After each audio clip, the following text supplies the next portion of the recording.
morning, good afternoon, and a good evening to all of our speakers, chairs, and the wonderful audience in different parts of the world. Welcome back to yet another episode of ACNS webinars. The speaker for the first session of today is our honored guest from Japan, Professor Eiki Suihiro.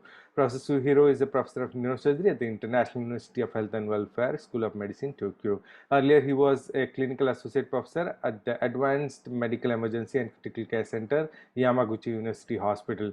His clinical and research interests are focused upon the management of traumatic brain and spinal cord injuries as well as cerebrovascular neurosurgery. He is an executive committee member of the Japan Congress of Neurological Surgeons, and he is recipient of several awards and honors from the Japanese Society of Neurotraumatology. He is a noted author with over 50 publications in various peer-reviewed journals, and he is also an invited speaker to various conferences and workshops organized worldwide. We are extremely honored to have him today at webinars, and today we'll be talking about challenges in the management of severe traumatic brain injuries. The speaker for the second session of today is our honored guest from India, Professor George Vilnilam. Dr. George is a professor of neurosurgery at the Sri Chitra Tirunal Institute of Medical Science and Technology, Trivandrum, Kerala.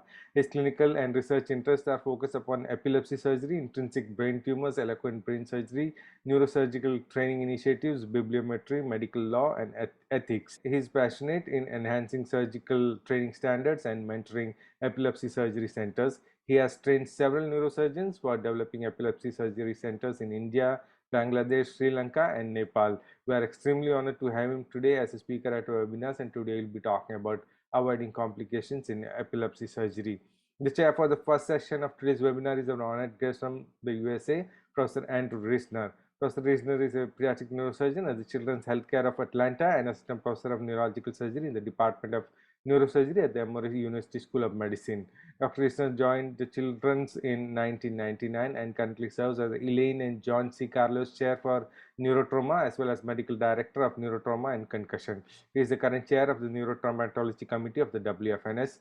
Dr. Reisner completed his neurosurgery residency training at Emory, followed by his fellowship training at Pediatric Neurosurgery and UCSF. Dr. Reisner's research interests include traumatic brain injury, brain tumors, radiosurgery, and intracranial bleeds in children. He is a noted author with several publications in various peer journals. He is an invited faculty to workshops worldwide. He was decorated with several awards and honors, including the very recent Children's Care Network Award for Merit for Significant Contribution to Pediatrics in 2020. We are extremely grateful to him for accepting our invitation to chair the session of Professor Eiki Suihiro. The chair for the second session of today's webinar is our honorable guest from India, Dr. Manas Panigrahi. Professor Manas is a professor and head of Department of Neurosurgery at the KIMS Hospital, Hyderabad, India.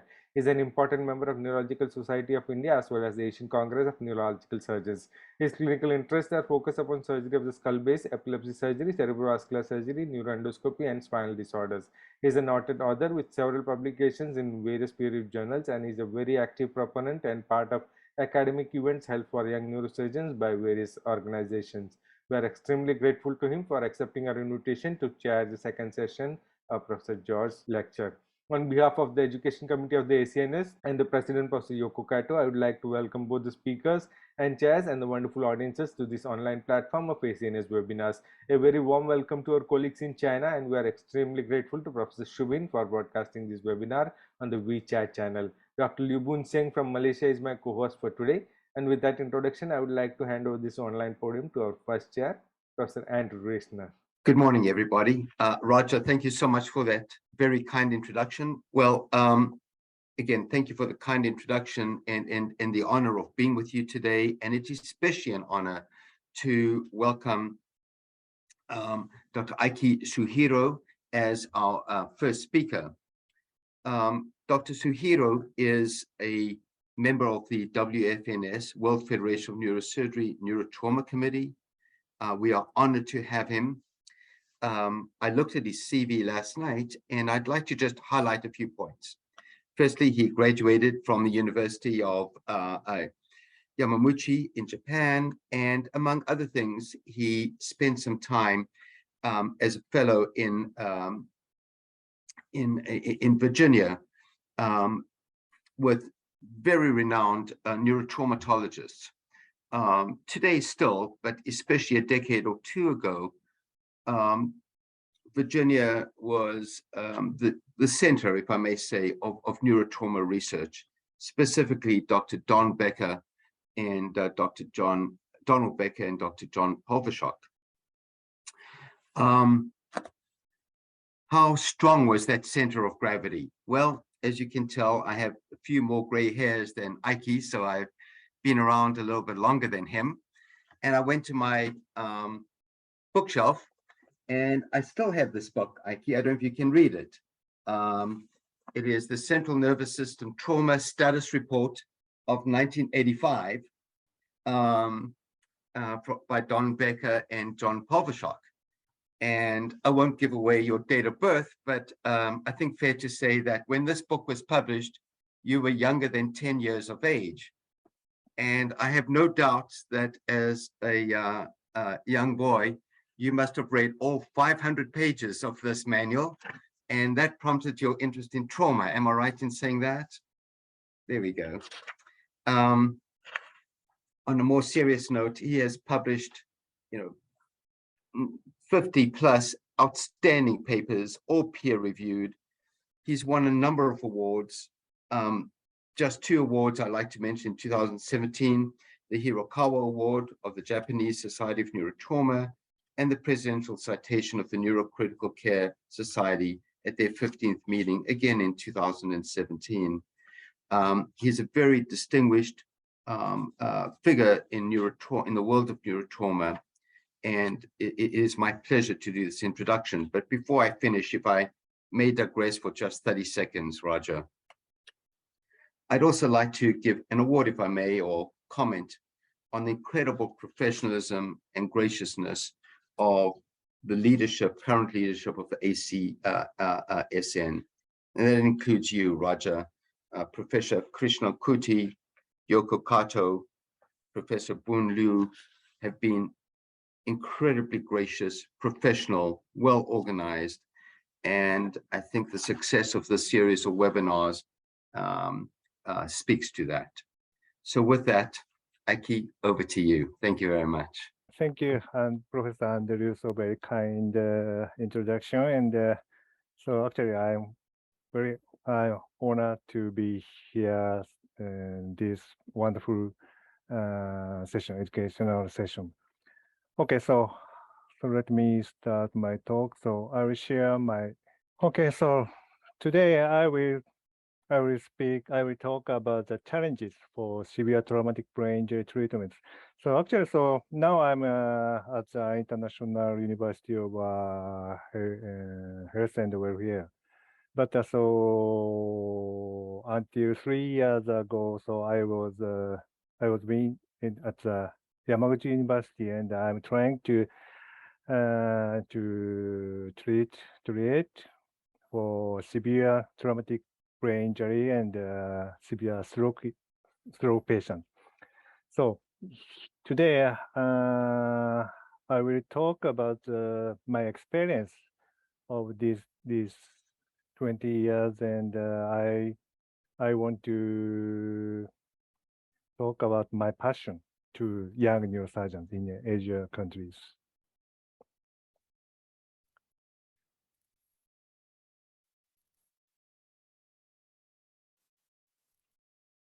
So this is my COI.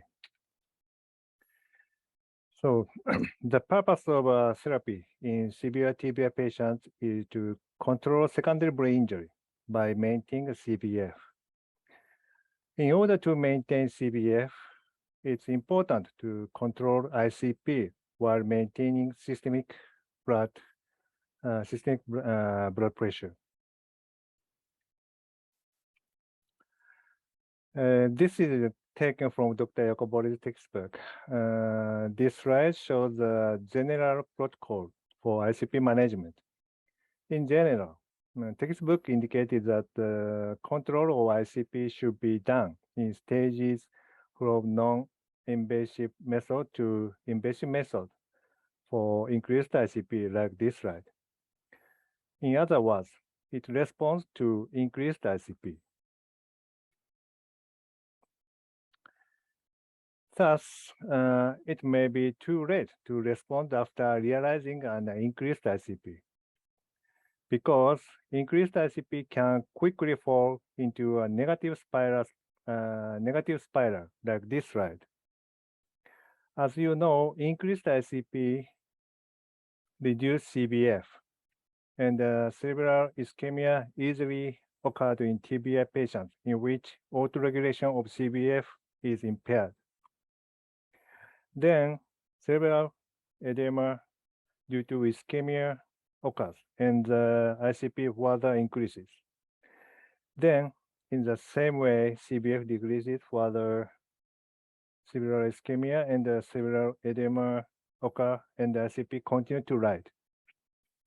If this spiral is repeated, ICP becomes difficult to control, resulting in a brain herniation and poor outcome.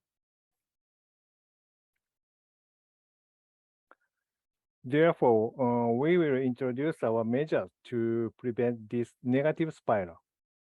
Outcomes were in this study, outcomes were compared between the stepwise ICP control group and the aggressive ICP control group in 166 cases with severe TBI admitted to Yamaguchi University.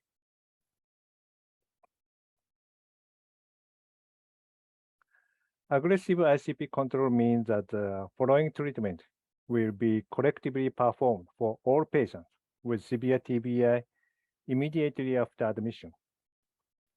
If the patient had an intracranial hematoma, external decompression was performed at the same time as the hematoma was removed. Sedation was performed and the artificial ventilation was managed. ICP monitoring was performed to manage ICP, and the hypothalamic therapy was performed aggressively.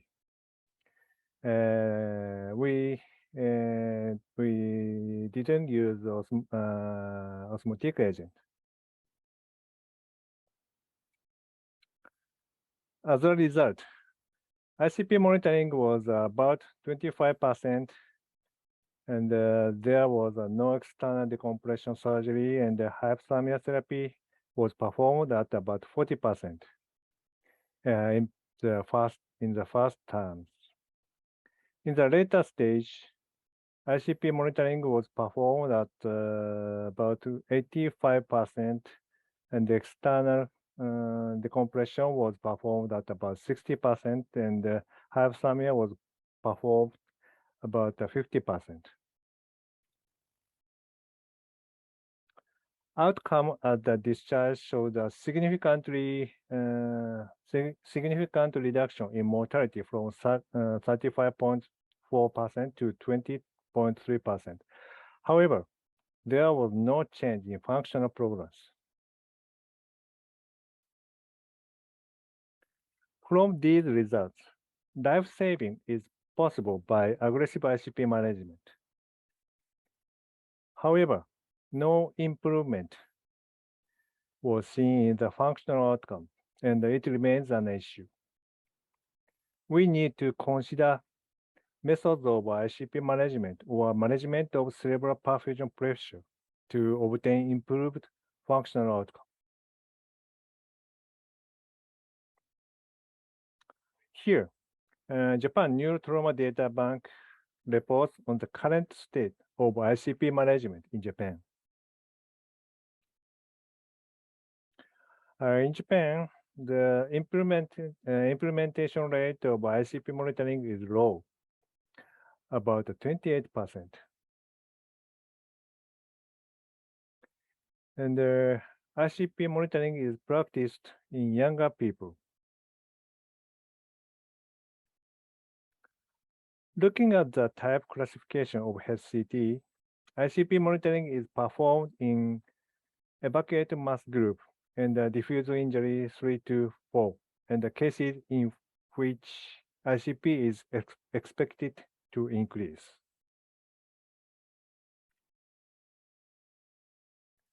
This slide is showing the relationship between the maximum ICP during the course and the outcome. There was significantly more cases with maximum ICP of 20 mmHg or less in the case with good outcome.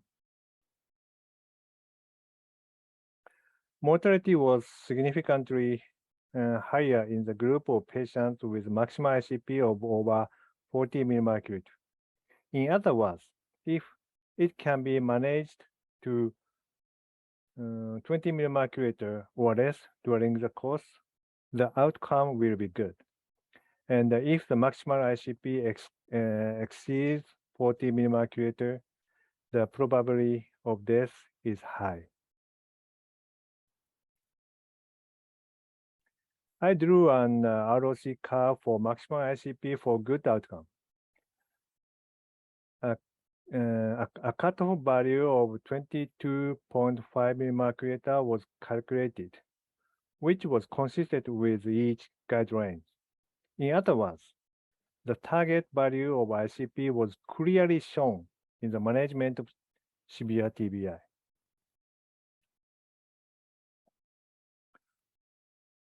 From the Japan Neurotrauma Data Bank data, the maximum ICP value with good outcome were clearly shown numerically. In other words, good outcomes can be obtained by managing ICP within the target range. However, we don't know the patient ICP value from only clinical symptoms. ICP may be elevated even if it's asymptomatic. Let's compare it to the story of an airplane. For safe flight of the airplane, the altitude and direction are instructed from the control tower. The pilot is navigating according to the instructions from the control tower. Because the pilot does not know the exact altitude and direction of the aircraft, even if he looks at the clouds and the sky. Therefore, the pilot knows the situation of the aircraft using the panel and maintain safe flight. Like airplane pilots, we have set ICP targets, so monitors will be needed to see patient status and therapeutic effects. In other words, management using an ICP monitor is essential.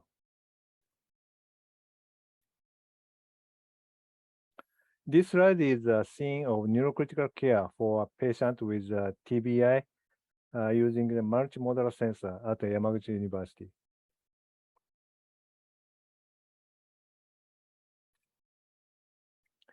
In recent years, neurocritical care has been attracting attention. This shows the transition of neurointensive care in Japan. The essential rate of ICP monitor is rising. The rate of sedation is also increasing, suggesting that penetration of neurocritical care in Japan. Because the guideline recommendation level of hyperventilation therapy has been lowered, the rate of hyperventilation therapy is decreasing.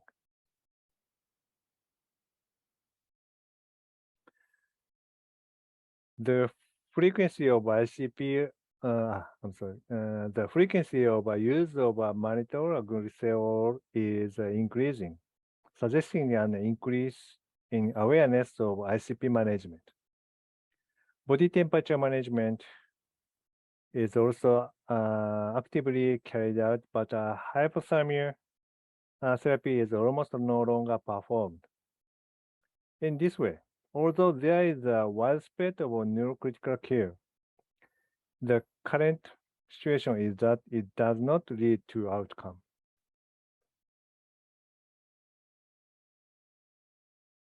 Here, I would like to tell you a little nostalgic story. Hypothermia therapy for TBI has become less common in Japan and in the world. The reason is that Clifton denied the effect in a multi-center study in 2001. Here are three data. NAVIS2 and B hypo in Japanese Center trial and Japan Neurotrauma Data Bank. In the CT classification of TBI, worsening outcomes were observed in the hypothalamic group in the patient with diffuse injuries. However, in the evacuated mass patients, the outcome was significantly improved in the hypothalamic group in all data. In other words, hypothalamic therapy for TBI improved outcomes if appropriate target cases are selected.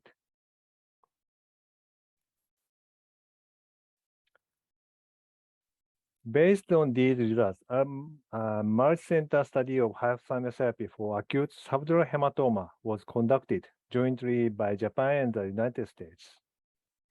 The result was unfortunately not enough to show the effect of hypothalamic therapy because the number of registered cases did not grow easily.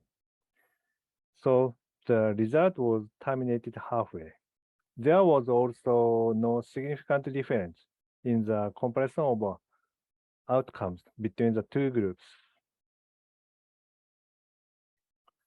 Hypothermia does not give good outcome, but there is no doubt that the ICP will decrease at least in temperature control. Body temperature management remains a major weapon in ICP management.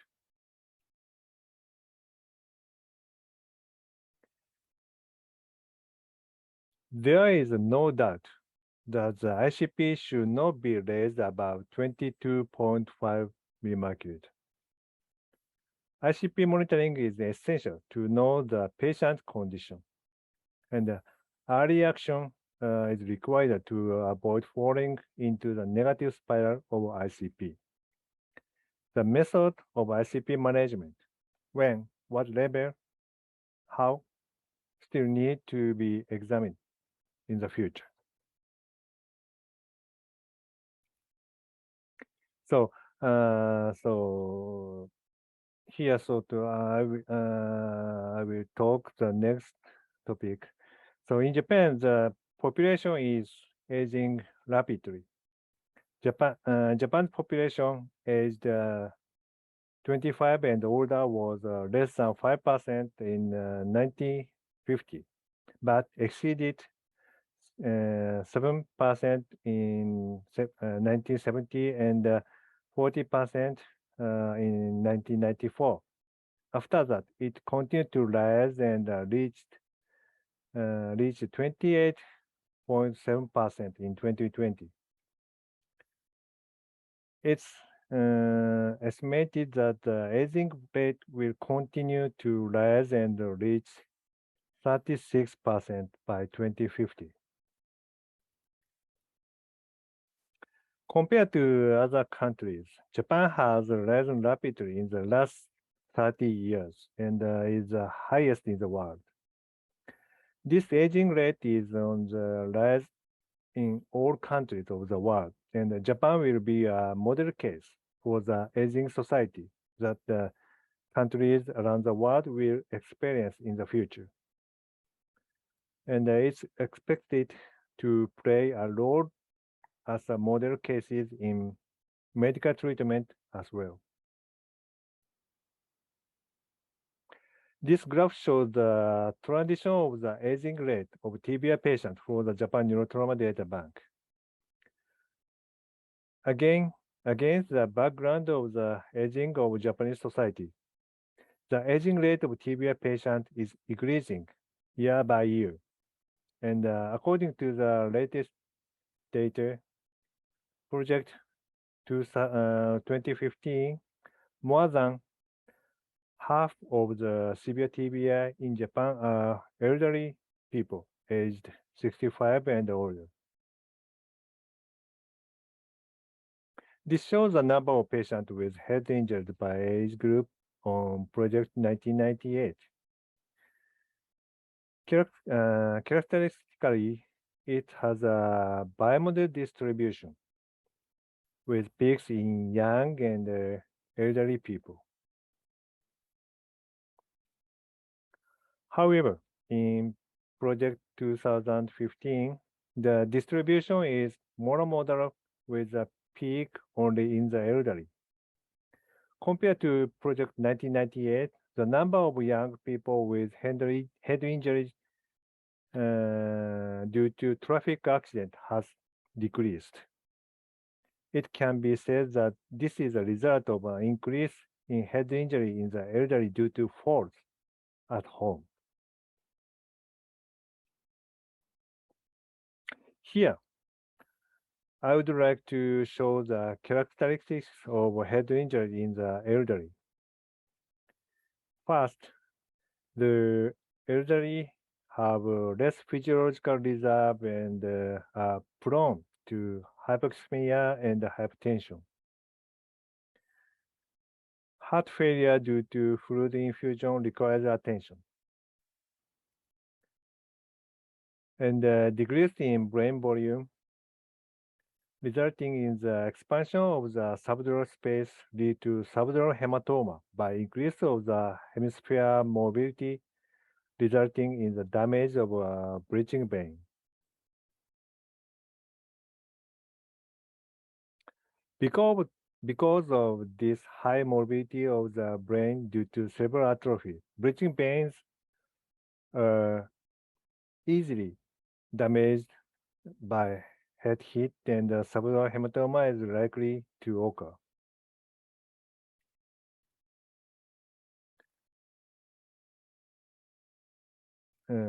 Of note, even asymptomatic individuals may have intracranial lesion due to decreased brain volume due to brain atrophy.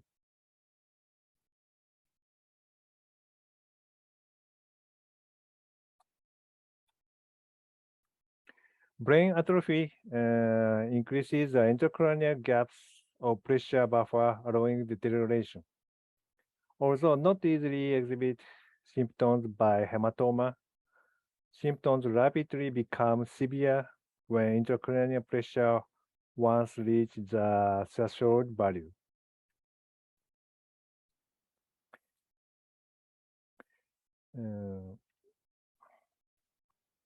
Here is an image. As shown in the image on the left, compression finding due to hematoma are mild and asymptomatic. However, once the hematoma reaches threshold, it progresses rapidly into a deep coma. This shows the frequency of symptom exacerbation by age groups. High frequency is recognized in the elderly. Finally, the geriatric TBI patients have reduced perfusion reserve and are susceptible to cerebral ischemia due to decreased cerebral perfusion pressure. And factors other than intracranial damage worsen the patient's outcome.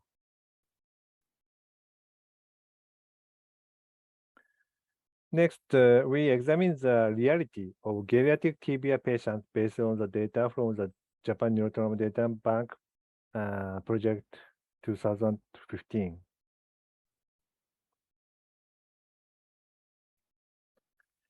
These 1,345 cases were classified into 3 groups according to age. Group 1 was for cases aged 64 or younger. Group 2 was cases aged 65 to 74. And Group 3 was for cases aged 75 or older. The items on the slide were compared and examined among these 3 groups.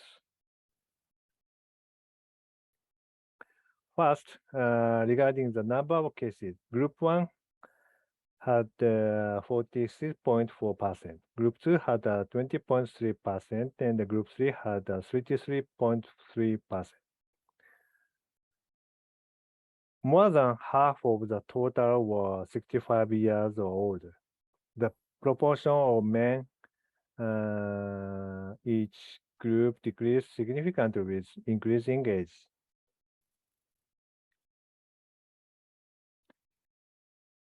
The prevalence of medical history was, of course, significantly higher in the elderly. As a related item, the oral administration rate of antithrombotic drugs, which is a topic in recent years, is shown, and it was significantly higher in the elderly. In other words, elderly people need to be aware of the worsening of the pathophysiological condition induced by antithrombotic drugs. In recent years, the use of antithrombotic drugs in patients with head injuries has become a hot topic. Our data shows that 30% of geriatric head injuries were taking antithrombotic drugs.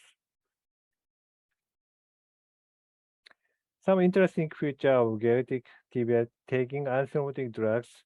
First, there are significantly more injury due to falls in the group of patients taking antithrombotic drugs. This indicated that low energy trauma is more likely to be severe in a group of patients taking antithrombotic drugs. Second, the group of patients taking antithrombotic drugs had significantly more bleeding lesions. And finally, patients taking antithrombotic drugs have a significantly higher rate of deterioration.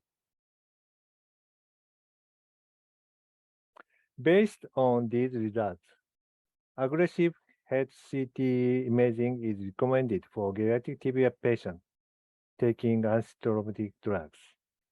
And if bleeding lesions are found, appropriate response, including reversal therapy against antithrombotic drugs, are recommended.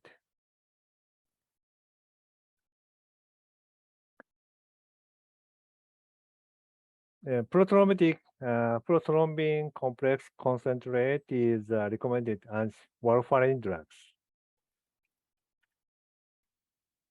For thrombin inhibitors, edaravimab is recommended, and for factor 10A inhibitors, andexanet alpha is recommended. Platelet transfusion is used for antiplatelet drugs, but its efficacy is controversial. So the guidelines state that it should be used only during operation.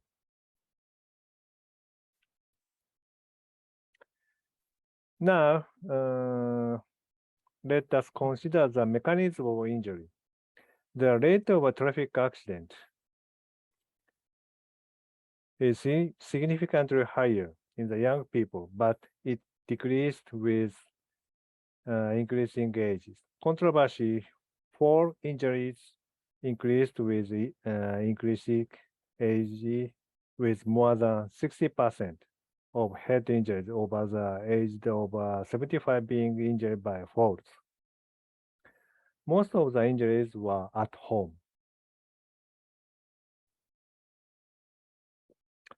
We compare the neurological findings at the admission. There were no significant differences between the three groups in GCS and pupillary findings on admission. This means that there is no significant difference in clinical severity between the three groups. Here are the findings of head CT on admission. Diffuse injury is most common in young people, followed by acute subdural hematoma. However, in the elderly patient, diffuse brain injury decreased and acute subdural hematoma increased significantly.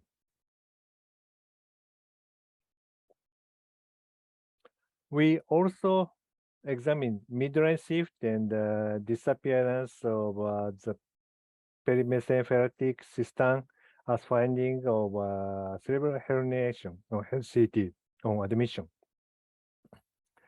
Significantly more cerebral herniation findings were found in the elderly patients. Interestingly, as mentioned earlier, there was no significant difference in clinical severity on admission. This shows a direct transport rate to the tertiary hospital in each group. Elderly people were significantly less frequency transported directly to tertiary hospital. This may be due to the poor clinical symptoms early after injury in the geriatric TBI patients.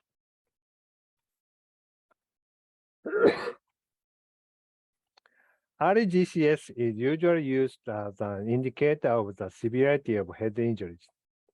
However, in the elderly, even if the consciousness level is clear, the frequency of abnormality on head CT is high as shown in the table, indicating that the consciousness level of the elderly is not suitable for determining the severity.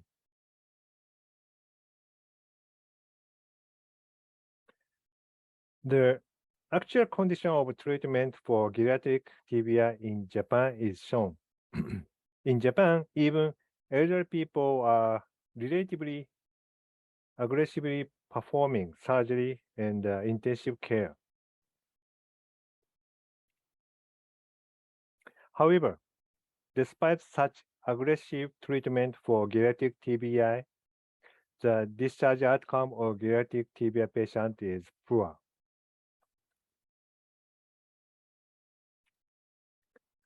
This shows the transition of treatment in the geriatric TBI patients. In recent years, the use of barrel surgery has been increasing for the purpose of providing non-invasive treatment to the elderly. In addition, the aggressive of neurocritical care is increasing year by year for the elderly.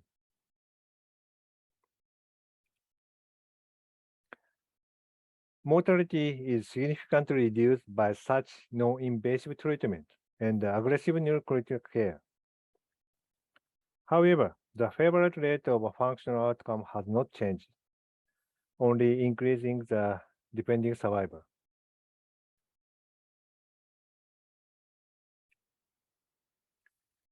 Summary. The elderly patients can cause traumatic intracranial hematoma by the low-energy trauma, even if significant neurological symptoms are less. There is a high possibility of intracranial lesion.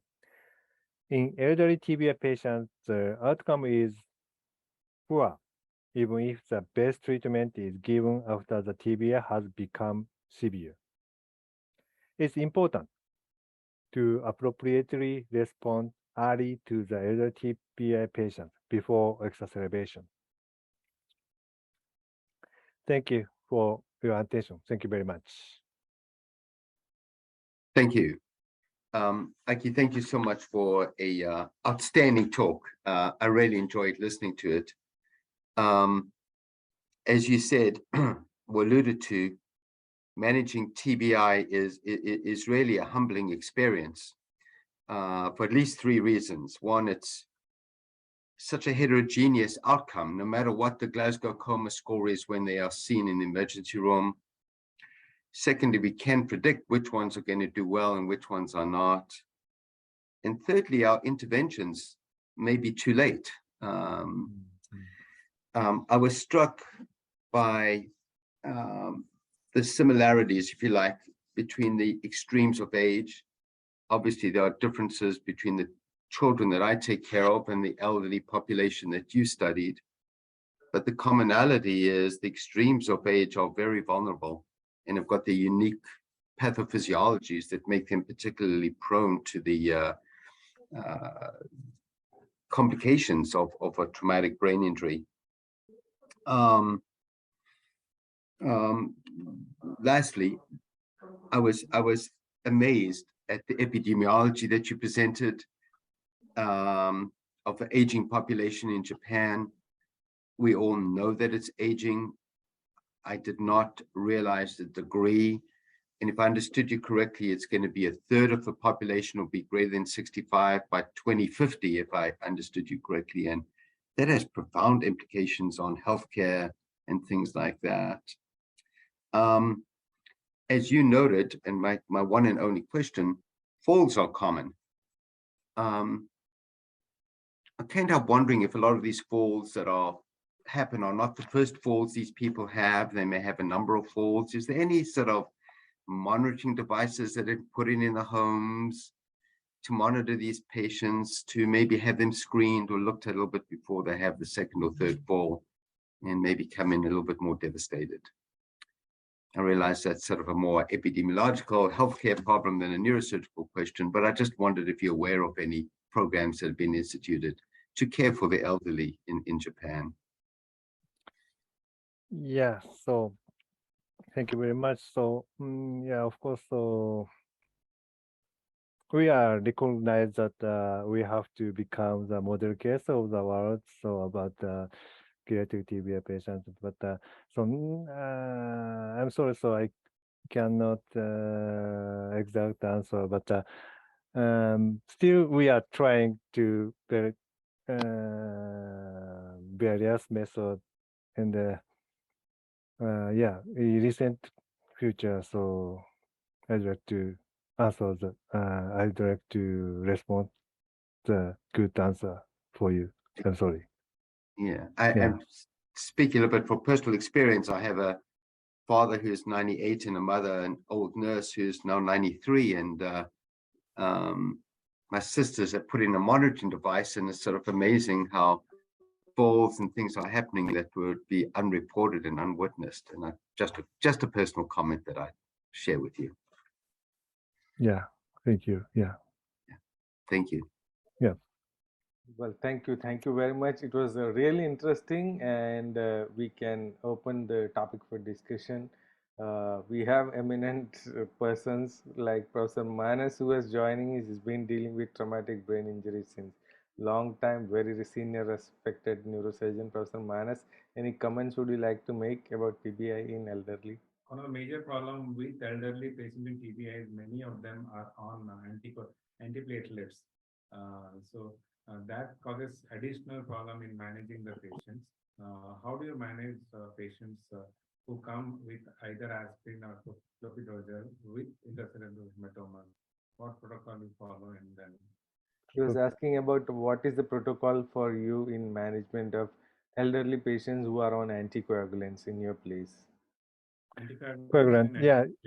Antiplatelets, because most of them elderly, they are on aspirin or clopidogrel, and they come with either subdural or intercerebral hematomas. So how do you go about in treating them for patients who are not on antiplatelets? Thank you very much. So actually, last 3 years we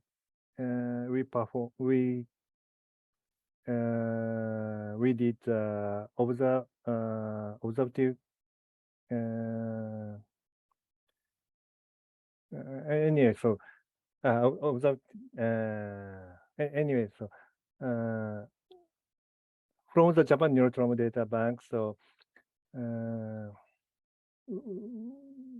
recently we recommend the reversal therapy for the antithrombotic drugs, but actually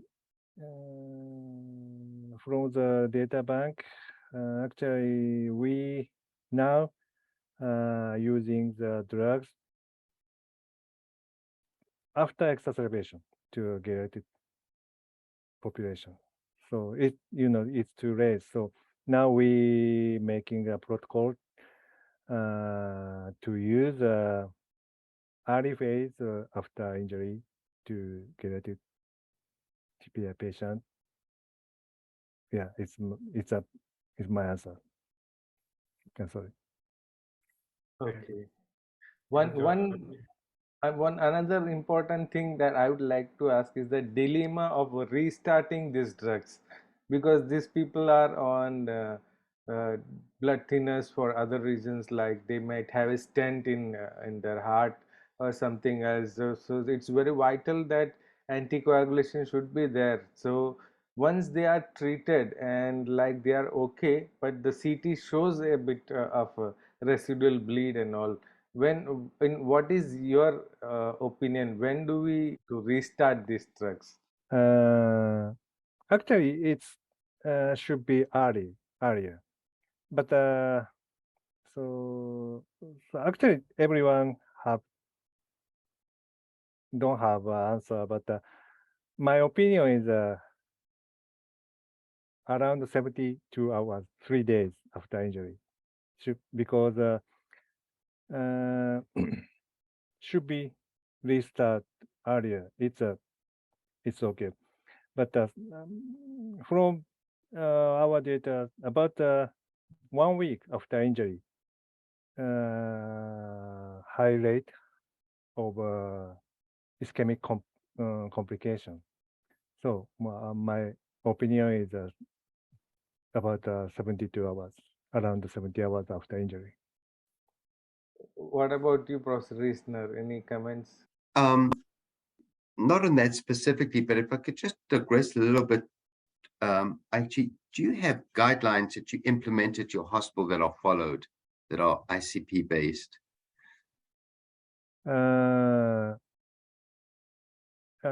Actually, so we have a Japanese guideline,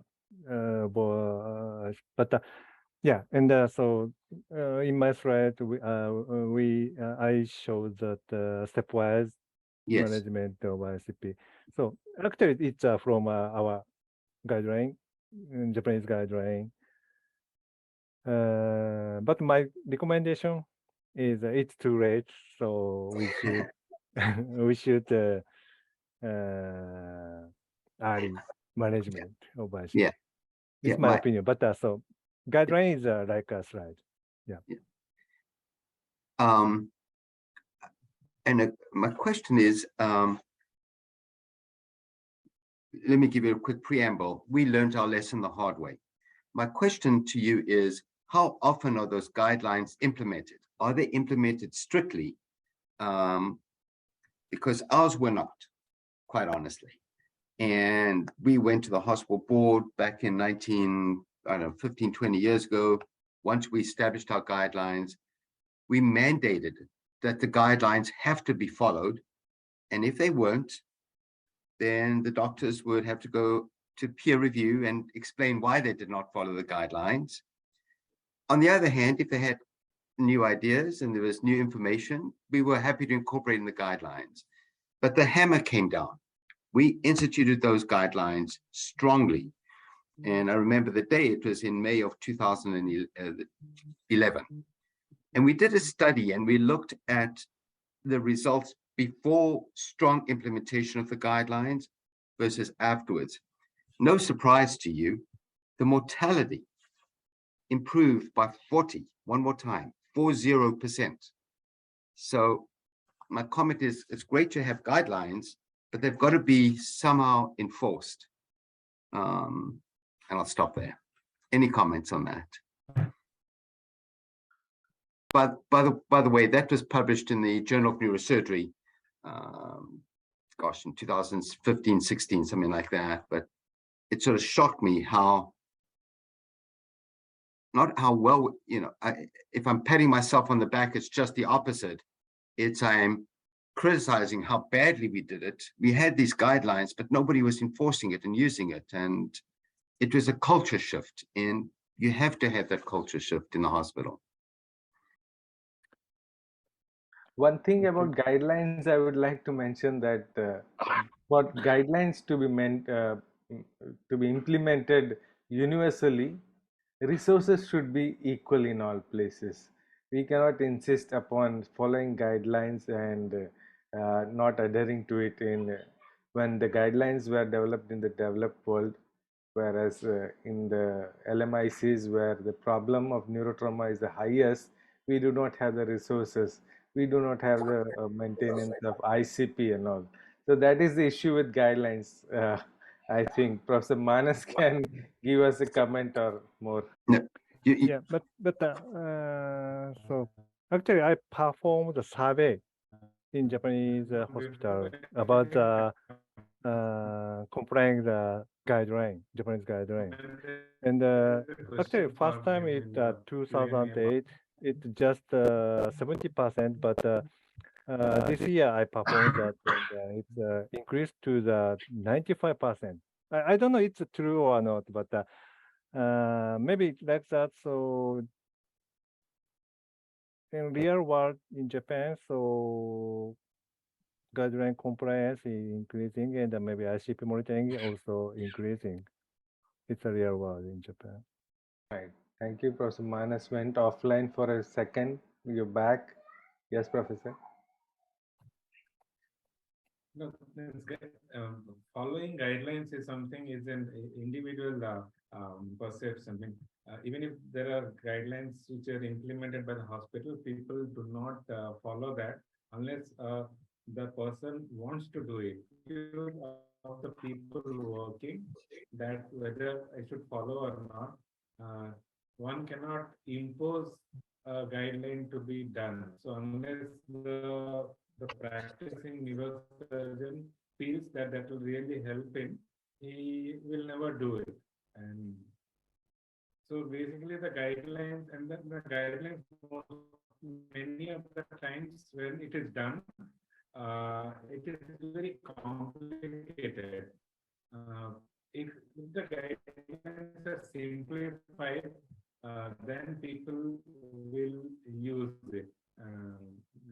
So many of the time we have guidelines made by 10 people with 10 different points, and but then what is actually will be used is 30% of that. So optimally used. Comments were well taken, a little bit unclear, but I think the question was about implementation of the guidelines and the problems with that. I think that is a factor, but it can be overcome with a little bit of a push and a pull. In other words, a carrot and a stick. And what we have found extremely helpful was when we developed the guidelines and started implementing it to involve all the stakeholders, the ICU nurses in particular, day shift, night shift, weekend shift, the ICU doctors, the emergency room doctors, not just the neurosurgeons. But to be frank with you, there was also a little bit of stick. If anybody did not implement the guidelines and did not follow the guidelines in a very non-punitive way, nobody got fired, but they were asked to give an explanation for why they did not do those guidelines.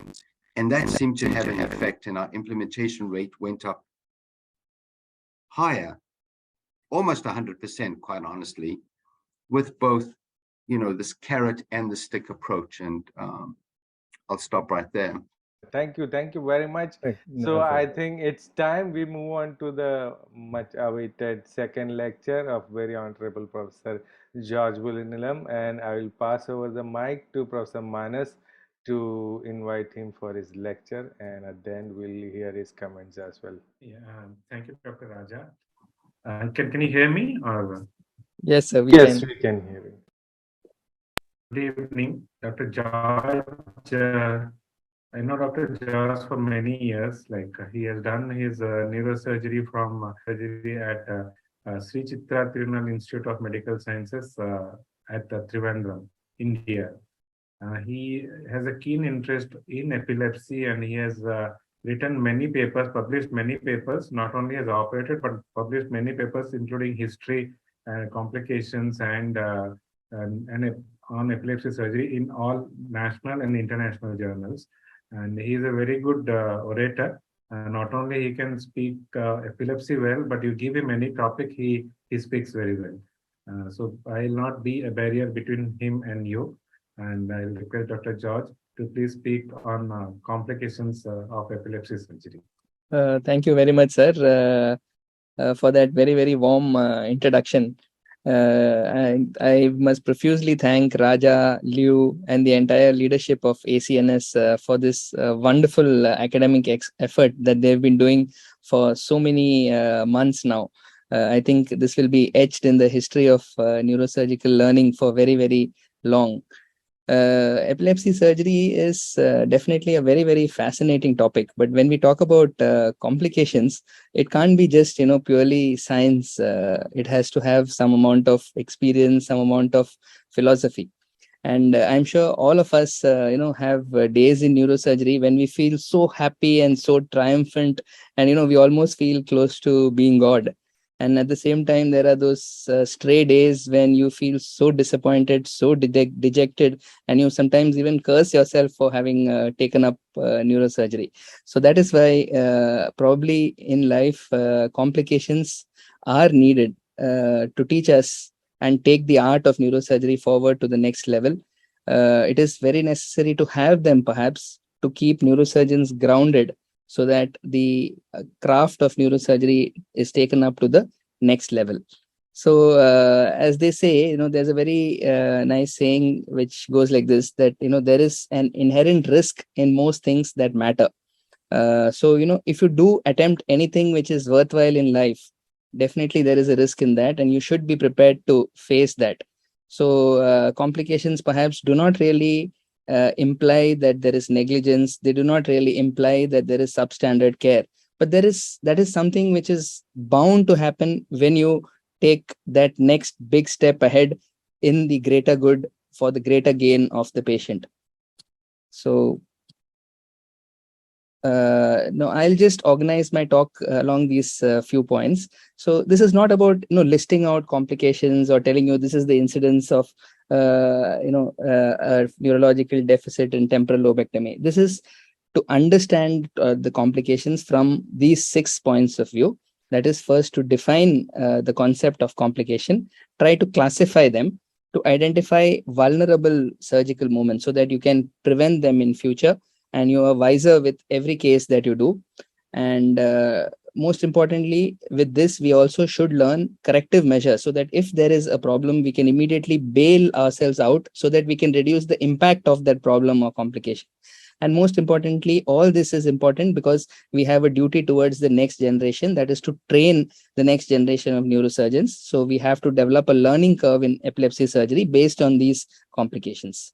So you would all agree that there is no universal definition of complications, but the broad concept is how Sokol and Wilson have put it, that it is an undesirable, unintended, and direct result of an operation affecting the patient, which would not have occurred had the operation gone well, as could have been hoped reasonably. In simple words, it is any deviation from a normal post-operative course occurring within 30 days of surgery. So if a patient probably even has an unrelated, say, a suicide after epilepsy surgery, it is actually labeled under the term surgical complication. So let us not confuse it with negative outcomes. Now, the word adverse event or complication sometimes is very, very devastating for the surgeon because he feels the pain. So if you go to the airline industry, sometimes they say that there has been an incident with AI 505. So that is how they call their complications. So perhaps we might also do well if we could rephrase complications and call them a surgical incident or something like that.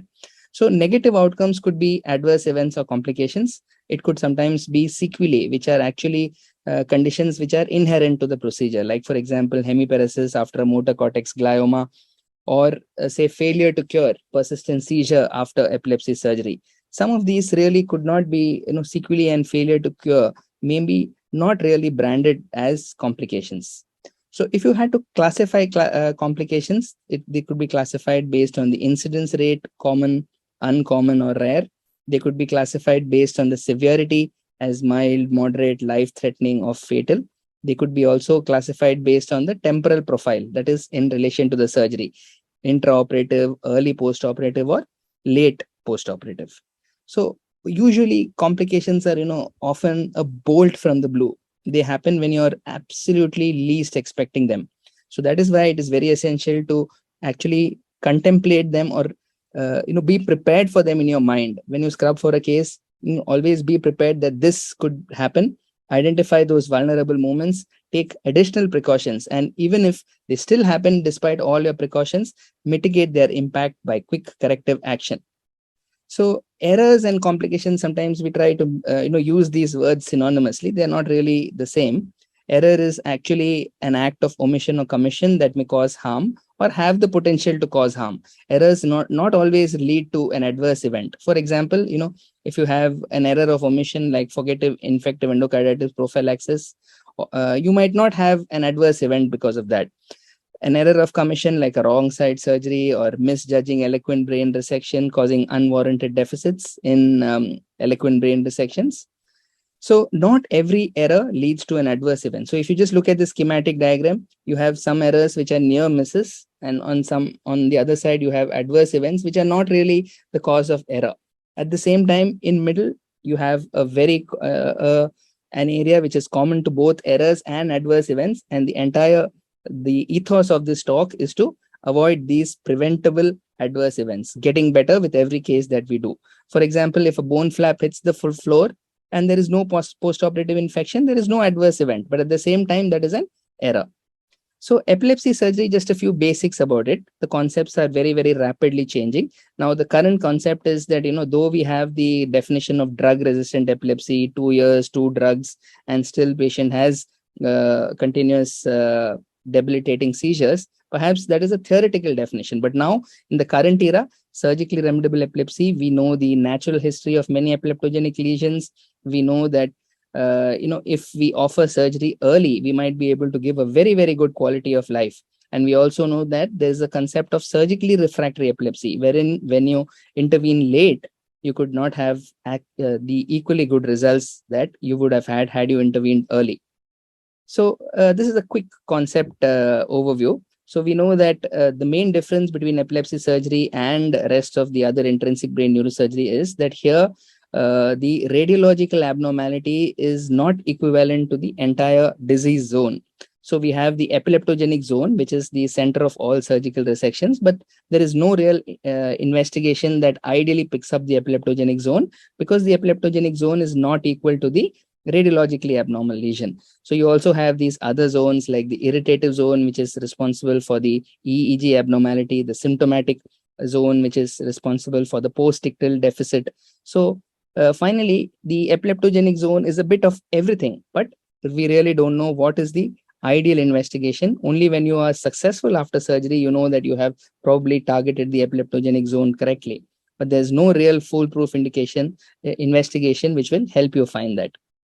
So there's another concept of the epileptic network. So, you sometimes have patients with partial resections who are completely cured, wherein you try to explain it on the basis of a network. At the same time, you have complete, very aggressive resections which are not cured. So you probably have this network theory also alternately to explain why these failures or unwarranted successes happen. So do you resect the pacemaker or you stir the network? That's the big question. So we know that, just like the captain of the ship, Titanic captain, who misjudged the depth of the iceberg, this is exactly the story with most of the epileptogenic lesion. What you see on the surface is just the tip of the iceberg. Lying below, much underestimated, is the complex epileptic network. And the whole idea of a pre-surgical workup is to identify where do you need to do this surgical strike. So the soul of epilepsy surgery is to resect the epileptogenic zone, which is a theoretical concept. Perhaps it's a resection of a little bit of the structural abnormality, preserving function, electrical abnormality, and at the same time keeping the patient functionally intact, which is easier said and done. And this is the center or the philosophy of limiting complications in epilepsy surgery. So what is different or special about epilepsy surgery is that in most of the lesions that cause epilepsy, like low-grade gliomas, cortical dysplasia, usually functional tissue coexists with disease. So seizure networks sometimes extend beyond the structural or MRI or imaging abnormality.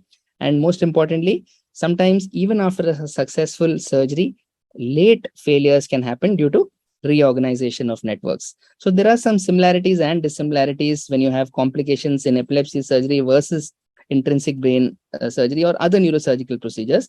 The similarities perhaps are that, the intent to cure is central to both epilepsy and non-epilepsy procedures. The technique of resection of brain parenchyma, you can have a subpile resection, which is more common in epilepsy surgery, while extrapile resections or en-masse resections are more common in the other large brain resections. The adverse event profile also, because of a larger spectrum of intrinsic brain surgery, is slightly different in epilepsy surgery sometimes. And dissimilarities are that disease lies beyond structural imaging abnormality, and there is a unique adverse event profile. And the impact of adverse events is much different in epilepsy surgery because it extends into your quality of life, into so many other things, which we'll discuss as we go by in this talk. So the concept of surgically refractory epilepsy, late referrals means that even if you do a very good surgical job, you could have secondary epileptogenesis, which contributes to failure. You could have a kindling phenomenon, other areas of the epileptic network, which despite resection of the pacemaker would be independently epileptogenic. So complications, if you actually look at it from a holistic perspective, can actually happen before surgery as well because of your late referrals or because of your wrong selection of the cases. So that is when, this concept really helps us to understand this point better, the concept of epileptic encephalopathy. So epileptic encephalopathy is actually a progressive cerebral dysfunction. There's a lot of syndromes which are listed out under this.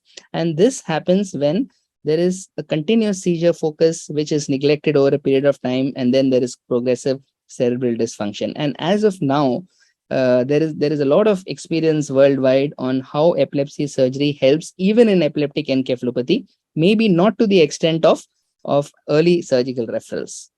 So emergency epilepsy surgery is probably something wherein this is a child who was operated for a Rasmussen's encephalitis. He was on a ventilator for a long time, continuously aspirating. And when we actually took him up for surgery, he had severe aspiration pneumonia and he was ventilator dependent, and he underwent a functional hemispherotomy and he improved. So this is a patient who perhaps suffered a complication due to a late surgical referral. So, complications in epilepsy surgery are not just due to the surgery itself, could happen even due to late referrals and wrong selections. So if we just try to understand the spectrum of epilepsy surgery, it's more temporal epilepsy surgery in adults, more extratemporal in children. Hemispherotomy, again, is more common in children than in adults. And these are the other spectrum of epilepsy surgery cases. The differences are that, you have, again, the semiology is little diverse and not clearly localizing in children. You have, cognitive decline, you have chronic cumulative insult, you have the edge of neural plasticity in children. So if you resect even a functional area of the brain, there is a very, very good possibility that the surrounding functional reorganization will help the child to cope up and, gain the lost function over a period of time as compared to adults. So pediatric and adult, this is the pathological substrate difference. We have, more of hippocampal sclerosis in adults. You have more of cortical malformations and tumors in the pediatric age group. So neonatal epilepsy surgery, again, is, you have a dilemma sometimes. You have a child who is, say, just a few kilos and premature, continuously having seizures, perhaps due to a malformation of cortical development. What is the ideal weight when you can take up for epilepsy surgery? That probably is not just a surgical challenge, an anesthesia challenge as well, and determined maybe by the tolerable blood loss, the rate of blood loss, the volume of blood loss. So that is when this candidacy statement by Professor Gary Mathern helps us, who says that, there is no age, weight, or size too small for epilepsy surgery if the seizure burden so demands. So the key decision making is probably based on the seizure burden and the probability for a good surgical outcome. So this is the spectrum of epilepsy surgery. You could see that, it ranges from very, very small resections to large supramajor hemispheric resections. You could have neuro-augmentative surgery, that is vagal nerve stimulation, DBS, which are considered to be still palliative options. We have the new kid on the block ablative surgery, laser interstitial thermal therapy. We have diagnostic surgery, which has taken up a new way forward in the form of stereo EEG. We have radiosurgery, which is still not yet the standard of care. So the spectrum of procedures is huge. So definitely the spectrum of complications is also going to be very, very diverse. So there are the spectrum of surgically remediable syndromes also is very wide. This is a list which includes both pediatric and adult subset. So again, there is a difference in the complication proneness of these lesions as well. Because if you have long-standing lesions, large gliotic scars, they are again likely to be having functional neural tissue, and they are more complication prone rather than a recently acquired, say, a low-grade glioma or a long-term epilepsy-associated tumor like a DNET or a ganglioglioma. So if you had to schematically represent epilepsy surgery resections, you could have, based on the volume of resection, you have the smallest lesionectomy, then you have the extended lesionectomy, the entire lobe or unilobar resection, temporal lobectomy being the commonest, 2 or more lobes, multilobar, and the largest being a hemispheric resection. So we all know that the pre-surgical workup actually starts with the least invasive, that is just an MRI and a video EEG. And most of the patients, at least in adults, 80 to 85% could be worked up for epilepsy surgery just on the basis of the phase 1 investigations. 10 to 15% may still need phase 2, and then 6 to 10% may require invasive monitoring, that is placing electrodes directly on the brain. We'll come to it in the next few slides. And the buzzword here is concordance. So you have good concordance, good match between the semiology and the electroclinical and the imaging data. And that is where you have good outcomes, less complications. So these are the outcomes that we are striving for in epilepsy surgery. Definitely, it's centered on seizure freedom, but everything is still not seizure freedom, because people also, have very high expectations, freedom from anticonvulsant drugs, cognitive gains, better quality of life, and outcome measures are often interrelated, but not really always so, that you'll realize perhaps over a period of your experience in epilepsy surgery. And that is when an alternate concept like this comes in, wherein there are some patients who are actually happy with their epilepsy, like the philosopher Dotowski, who says that, who was actually cured with medicines, but he said that, my days with epilepsy were more happier because he was more creative during his pursuits with epilepsy. So this is just an alternate concept, but we have seen patients who probably are used to the care and attention of their relatives. So even if they are seizure-free, anticonvulsants-free, sometimes they're not too happy. So that's the concept of the burden of normality. So outcomes in epilepsy surgery are always usually centered on seizure outcome. We have the Engel's classification, where what is circled in red is not so good outcome or the poor outcome. We also have the International League Against Epilepsy classification. Seizure outcomes may or may not be influenced by complications. Definitely some of the seizure outcomes are influenced by adverse events, but not always so. You have a patient sometimes with a very drastic complication who may be seizure-free, and vice versa is also true. So curative outcomes across the lobar resections are somewhat like this. Best outcomes are for temporal epilepsy. Again, the least adverse events are also for temporal lesions. And you find as the volume of the resection goes up, the seizure outcome also wanes, and also the adverse events also go up further.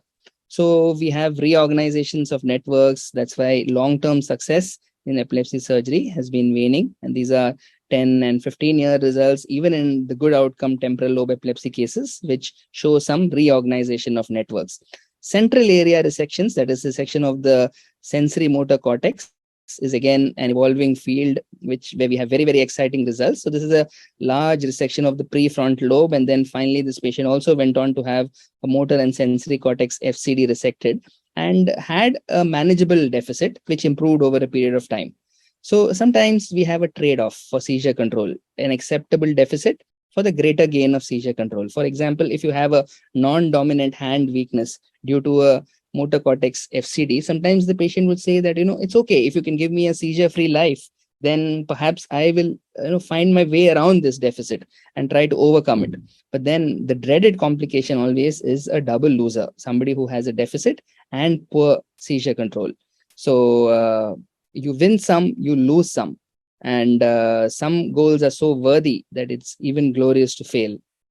So, we have a long list of complications graded in intrinsic brain surgery, and perhaps this could be extrapolated to epilepsy surgery as well.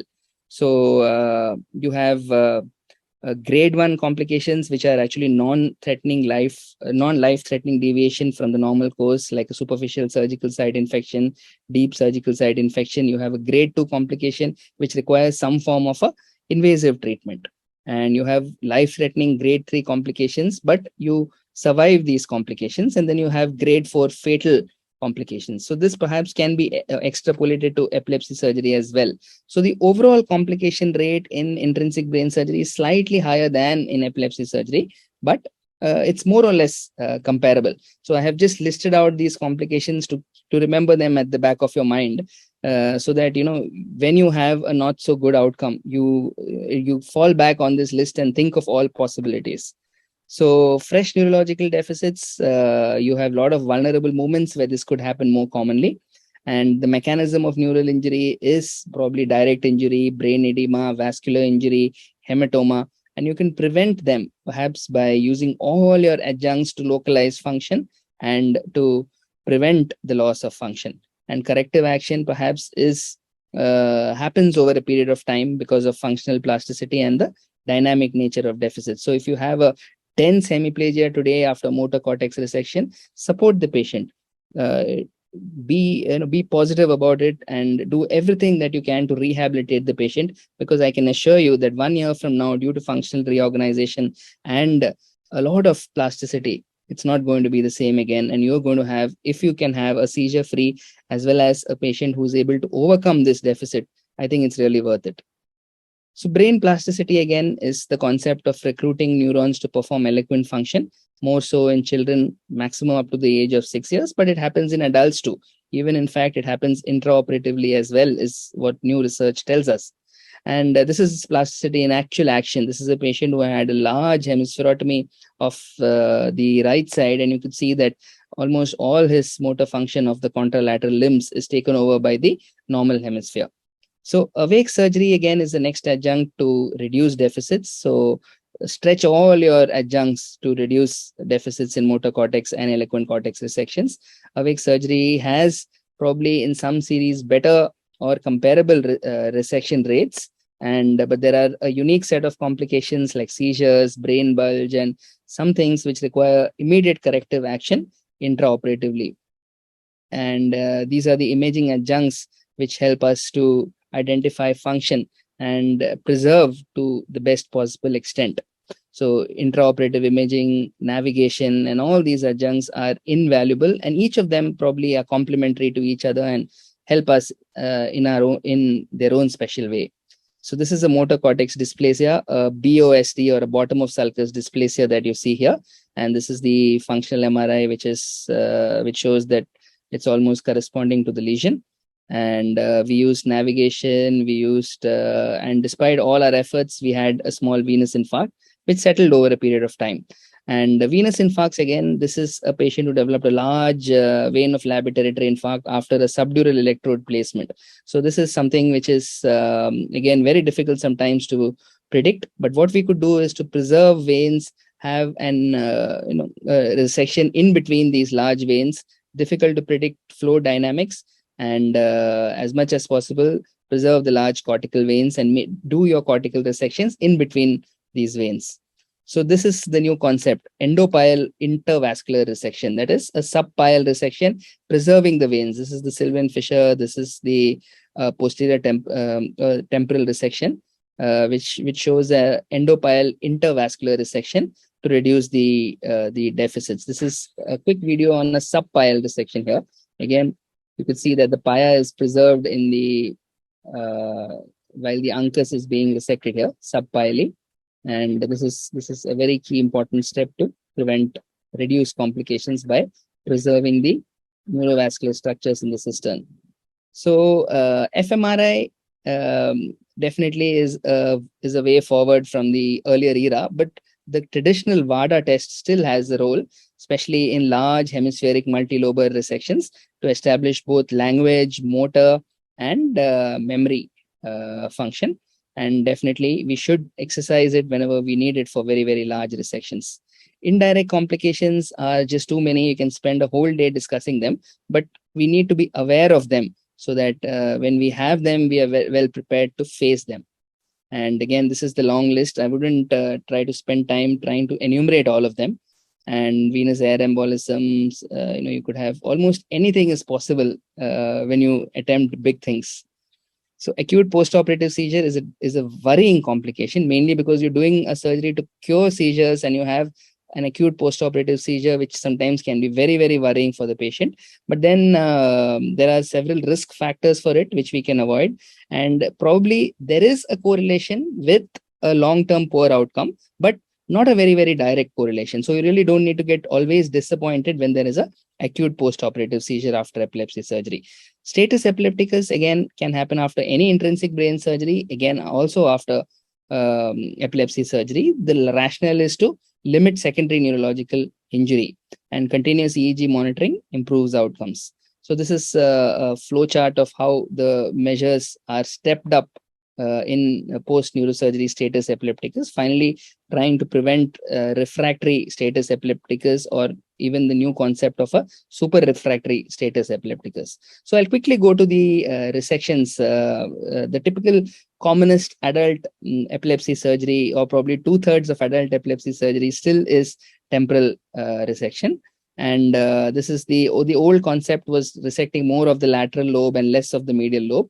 But now, as we have evolved over time with with Dennis Spencer and a lot of the new thinking on medial temporal lobe epilepsy, it's more of mesial temporal resection. That is the amygdala, the hippocampus, the parahippocampal gyrus, the uncus, and less of the neocortical resection. So for every resection, to keep it safe, we have to identify parenchymal landmarks, dural or Fox landmarks, and cisternal landmarks. So these are the important landmarks in a temporal lobe dissection. I'll just quickly come to a picture and a video to explain this. So you could have the classical corticoamygdalohippocampectomy or a selective amygdalohippocampectomy, usually 4 centimeters in the dominant lobe, and non-dominant you can go up to maybe 5 to 6 centimeters.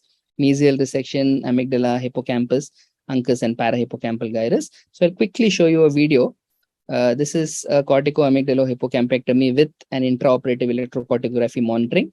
This is a right temporal craniotomy which is done. This is a young girl with a typical hippocampal sclerosis and no real red flags for hippocampal sclerosis. This is the Sylvian fissure. This is a dominant anterior temporal vein. We have a small anterior temporal lobe being resected here, the pia being gently coagulated. And the first step, we resect the anterior temporal lobe. This is I'll just fast forward the video in the interest of time. This is the last part of the temporal lobe being resected. And the first step involves the resection of the part of the superior temporal middle, inferior temporal gyrus, and we almost go up to the lateral occipitotemporal gyri. And here is the last part of the resection. So it's almost an en masse resection of the temporal lobe. And this is the temporal horn being dissected open as the next stage. And the temporal horn is gently dissected open, and then we identify, this is a zoomed image. Here we can see the structures within the temporal horn, that the head of the hippocampus here, the collateral sulcus at the lateral border. Here the head of the hippocampus is seen well. This is the amygdala, and temporal horn resection opening is widened further so that we can see the structures within the temporal horn of the lateral ventricle well. This is a depth electrode placement in the hippocampus, which probably helps to mainly for prognostication. We really don't use it for tailoring resections much, and it doesn't seem to have any benefit to tailor resections. So here the hippocampus depth electrode, and then next step was to open the choroidal fissure. So the choroidal fissure is being gently dissected open, which is a groove between the hippocampus and the hippocampus has been dissected en masse.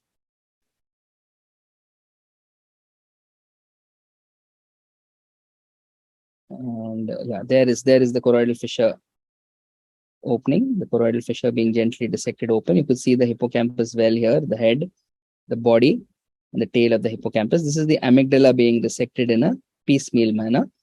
So here again, all these intrinsic brain anatomy landmarks are very essential to ensure that the surgery is done in a very safe manner. So here is the choroid plexus. So we try to remain lateral to the choroid plexus, and any coagulation in the anterior part of the choroid plexus could risk an anterior choroidal artery injury. And that is a very devastating complication to have, and patients take a long time to recover from it. This is the hippocampal resection, choroidal fissure being gently opened. And here you could see the tinea fimbriae of the fornix, which is being gently dissected to open the choroidal fissure. And all force is being gently applied only on the hippocampus, because everything medial to that is sacrosanct. And we have the mesencephalon, the thalamus. So there is the choroidal fissure being gently dissected open. Below that, you could see the pia of the parahippocampal gyrus. This is the parahippocampal gyrus, the hippocampal veins and the hippocampal arteries on the parahippocampal gyrus. There you could see the head of the hippocampus gently being dissected and everted. There you could see the PCA coming into view. That's the PCA. And if you could zoom, this is the PCA and the head of the hippocampus being resected partly subpilely, gently coagulating the hippocampal vessel. So this is a very fast forwarded video. So this step has to be done very, very carefully and meticulously, because this is a completely intact patient with debilitating seizures, and you could really change her life with this surgery. So this is the parahippocampal gyrus, this here. Yeah, that's the coagulation of the pia of the parahippocampal gyrus. I'll just fast forward this. I just wanted to go a little slow in the important steps. And finally, these are the last few steps in the hippocampal resection. And you could see so this is the specimen. And you could see the dentate gyrus here, the fimbrio-dentate sulcus. So this is how the resected arm mass temporal lobe looks like. This is the resected hippocampus specimen. And this is the bed of the resection. You could see the tentorial edge. You could see the oculomotor third nerve. You could see the cistern here, the ambient cistern. And if you zoom further, you could actually see the posterior cerebral artery, the anterior choroidal artery, the edge of the tent, the pia arachnoid here. And this is the posterior limit of the hippocampal resection. So there's a lot of controversy, but the practical way to look at it is around 3.5-4 centimeters from the head of the hippocampus. And adverse events, the anterior choroidal artery injury is perhaps the most dreaded one. Venous infarcts, operative bed hematoma, pie in the sky, visual deficit, cognitive deficits. So are selective resections advantages? There is argument both for and against it. We have enough literature to suggest both. But the important thing to understand here is that, especially in developing countries, it is always better to go ahead with a classical corticoamygdalohippocampectomy, because if patients fail, then getting them back into the surgery arm is not very easy. And always only after you have mastered the anatomy of the temporal lobe should selective resections be attempted. So neuropsychological outcomes perhaps are reported in some series as worse in the classical cortical resections, corticoamygdalohippocampectomy, but there are even a lot of evidence to suggest that they are comparable. So I think we don't have time for a quick selective amygdalohippocampectomy. Tailored resections, tailoring based on intraoperative electrocardiography, useful only in focal cortical dysplasias perhaps, and there is no evidence to support tailored resection in classical MTLE, especially not at the cost of giving new deficits. So how to avoid, this is a patient who had an anterior choroidal artery injury, woke up hemiplegic. If you actually see, there is a small hypodensity in the posterior limb of the internal capsule. And the important points to remember is to maintain the subpile plane during the uncal and amygdala resection. Be cautious when you go beyond the edge of the tentorium. Never coagulate blindly. Sometimes a little bit of pressure packing may help you to get over the bleeding and be patient with it. Never stray medial to the choroid plexus in the temporal horn. So again, there could be a lot of venous variations, a large vein of Labbé, a dominant anterior temporal vein replacing the Sylvian vein. We don't have a Sylvian fissure vein here. So try to resect around the veins because epilepsy is finally a cortical problem. So venous infarcts definitely can be sometimes very devastating. Preserve the large veins. And common culprits for them are the hippocampal pile veins, especially when you have operative blade hematoma, temporalis muscle EDH, middle meningeal EDH. So visual outcomes again are spoken about, especially in the current era of TTI, where we could actually use DTI to limit our neocortical or temporal resections. And these are some of the other theoretical deficits which could happen in large temporal resections. We have done some work on DTI in limiting the extent of temporal lobe resection. The basic take-home message is that the larger the neocortical resection, the more chance of a pie in sky deficit. So in a typical mesial temporal sclerosis, limit your neocortical resection to what is actually really required. Temporal plus epilepsy is responsible for about 30 to 40% of failures in failed cases. This means that the lesion, the epileptic zone actually extends beyond the temporal lobe as well. Could be from the insula, the frontal parietal operculum, the temporoparieto-occipital junction. So again, the next after temporal resections are more common are the frontal resections, unilobar. Again, we have some landmarks which we need to remember: parenchymal, dural, and cisternal landmarks. This is usually the spectrum of low-grade lesions which could cause drug-resistant epilepsy, or sometimes present with a single seizure, but they are not usually considered or termed as epilepsy surgery in that case. So again, these are some of the deficits which can actually be picked up by a very, very intensive neuropsychological evaluation, which we really don't do often because we just evaluate for the basic, tells name, moving all full limbs, and conscious obeying. So if you have a neuropsychologist in your team, especially most epilepsy centers have, they can actually pick up these deficits to a great extent. So this is an anatomical frontal lobectomy. You need to mark your safe landmarks. These are some of the important landmarks: the ventricle, the temple, the frontal horn, the choroid plexus, resection bed of a low-grade glioma. This is a central sulcus localization based on anatomical landmarks, as well as using your SSEP central sulcus localization, the phase reversal. So this sometimes you have, an epilepsy surgeon sometimes may have to be a vascular surgeon, may have to be a skull-based surgeon. So sometimes you have calcified tumors stuck to the ACA, stuck to vessels, which you might disrupt. You may need to, actually use a microvascular suture also sometimes. So an epilepsy surgeon sometimes is expected to play several roles, and it's always nice to be trained in other subspecialties as well. So pia dura adhesions are again a very big challenge in reoperation. So you don't really need a classical dural opening, just a bare enough to do what you have to do and come out. So occipital resections, again, there are some safe landmarks: pile, cisternal, and dural landmarks. So this is these are some of the landmarks. A quick video of a right occipital gliosis. So this is the area of gliosis which is being resected. So I'll quickly run through this video just to show you the important. This is the fox, the tent, and these are important landmarks. You can also see the quadrigeminal cistern here. And a little above, you can see the splenium of the corpus callosum here, this white structure here. So this is the post-op scan. Parietal resections, again, left and right side based on the dominance. There are different landmarks which you have to follow. And these are some of the theoretical deficits. And this is how a parietal resection cavity can sometimes look. Easily gets filled up because of the parietal eminence. The insula, again, is a great mimicker and an important area of exploration in epilepsy surgery, both in resective and in diagnostic electrode placement. A quick look at the insular anatomy. It's very, this sort of a typical picture is usually distorted in lesions, even in focal cortical dysplasias or low-grade gliomas. But it is essential to be aware of the architecture so that you can take your right steps forward. In insular resections, we have multiple corridors sometimes needed, both trans-sylvian, trans-opercular, trans-parietal, temporal, opercular. So these multiple corridors helps to increase the safety of these insular resections. And these again are insular lesions presenting with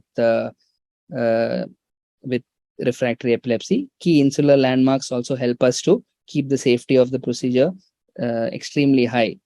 And a word of caution is to preserve the long lenticulostriate vessels. The short lenticulostriate vessels sometimes can be sacrificed, but the long ones, as much as possible, limit direct coagulation and even indirect coagulation. As much as possible, pressure packing and some form of local hemostatic agents will work better, and lots of patience. So again, insular mishaps, permanent deficits happen in 5 to 8%, transient in 15 to 20%. So the key thing is to give time for plasticity to recover. So multilobar resections, you could have posterior quadrant resections, temporoparieto-occipital, frontotemporal resections, large cavities. Nature abhors a vacuum, and these cavities have their own problems. So a quick word about hemispherotomy, which is actually conceptually doing 5 lobes resection, that is temporal, parietal, occipital, insula, and it's basically disconnecting the cortex from the thalamo-basal ganglionic system. So these are some of the hemispheric epilepsy syndromes, and there are several ways to do it, but as long as you are achieving your disconnections, it does not matter which variation of hemispherotomy you choose. You have basically the vertical hemispherotomy of the Lelande and the horizontal of Villemure, and the basic steps are a frontobasal disconnection, a transventricular callosotomy, an insular disconnection, and a parieto-occipital disconnection. So a quick look at a video of a right functional hemispherotomy. This is a thalamo-basal ganglionic complex being disconnected. This is a frontal corticectomy, and we are staring right into the frontal horn of the lateral ventricle. So this is the insular cortex being disconnected gently. Here you can see the choroid plexus, which is looping into the temporal horn. So this is how it looks post-operatively after all these disconnections have been achieved. And this is a large hemimegalencephaly, a quick video of a functional hemispherotomy. We do a frontal cord. This is a very bulky lobe, and in the current era, several authors, especially Dr. Sarath Chandra and several authors from the field of epilepsy surgery, have described this procedure endoscope assisted as well. And this is a very bulky lobe, and hence it really takes a lot of time, and there's chronic blood loss. The children are really too small sometimes to tolerate this blood loss, and has to be done patiently over time. The key thing is to remember key anatomical landmarks in the ventricle and in the cisterns, so that it increases the safety of your procedure. And these are like lighthouses in a sea of brain parenchyma, which will help you to be safe and reduce the complications. So this is how it looks again post-surgery. A coronal scan, you could see the disconnection here, the thalamo-basal ganglionic system cut off from the cortex, the insular disconnection here. So these are some of the complications. One of the not so uncommon complication is a post-hemispherotomy hydrocephalus, which happens in 3 to 10% of patients. And we usually try to reduce the incidence of this by placing an external ventricular drain for a couple of days after hemispherotomy. So there are several ways to reach from refractory seizures to seizure freedom in hemispherotomy. So irrespective of which variation you use, as long as you achieve the hemispheric disconnections, which are prescribed, I think it doesn't matter. So across the types of hemispherotomies, there is really not much difference in the outcomes. Across pathology, porencephalic cysts and Rasmussen's have good outcomes. And another very interesting entity is the hypothalamic hematoma, which is a non-neoplastic lesion, but has got a very, very complex network. I'll quickly show you a classical case. This is a young girl who presented with gelastic seizures. There's no time for the video. These are the typical mirthless laughter that you see. And the network of these lesions is extremely complex and difficult to define. And this is how it looks in the imaging. And we operated this through a trans-Sylvian approach. The challenge lies that once you've leached the lesion, we use intraoperative EEG, which is just for theoretical reasons. It doesn't have too much of resective value. Getting to the interface between the hypothalamic hematoma and the normal hypothalamus is a real challenge at times. And you have to really rely on texture, your experience, and a bit of gut feeling when you do this. So this is how it looks: pale gray and almost bordering onto the normal hypothalamus. So the next, this is the intraop echocardiography, electrocardiography, which does not have too much of localizing value because it's a complex network. And these are the post-op images. Some very not so common complications. I'll just quickly run you through a few pictures. There's a pin site EDH in a SEGA intraventricular tumor. And this is a large operative bed hematoma in a temporal DNET. And this is a late onset hydrocephalus in a patient who underwent a temporal lobe resection. So probably because of aseptic meningitis. This is malignant brain edema after a DNET surgery. And this is sometimes you have, missed lesions despite all your experience. Sometimes you could have missed a cyst. So that's why these intrinsic brain anatomy landmarks sometimes are very important. So do not hesitate to go in again and do a good job even if you have failed the first time. Posterior temporal, medial temporal, this is an area where easily lesions can be missed even if you have navigation and all the adjuncts with you. So addition to vessel sometimes is a challenge, and you need to sometimes carefully dissect it off the vessel. Surgical site infection, again, despite all your superb surgical efforts, these can sometimes make you feel really very grounded and make you feel mortal when the patient is seizure free but you have a wound looking like this. And this is a very, very rare complication. Probably people would have seen it in the pre-drill era. Very difficult to guess if you just see this image. So this is actually a perforator plunge, okay, which happened during epilepsy surgery about 12 years ago at our institute. So more caution when you are operating near thin bone in pediatric patients.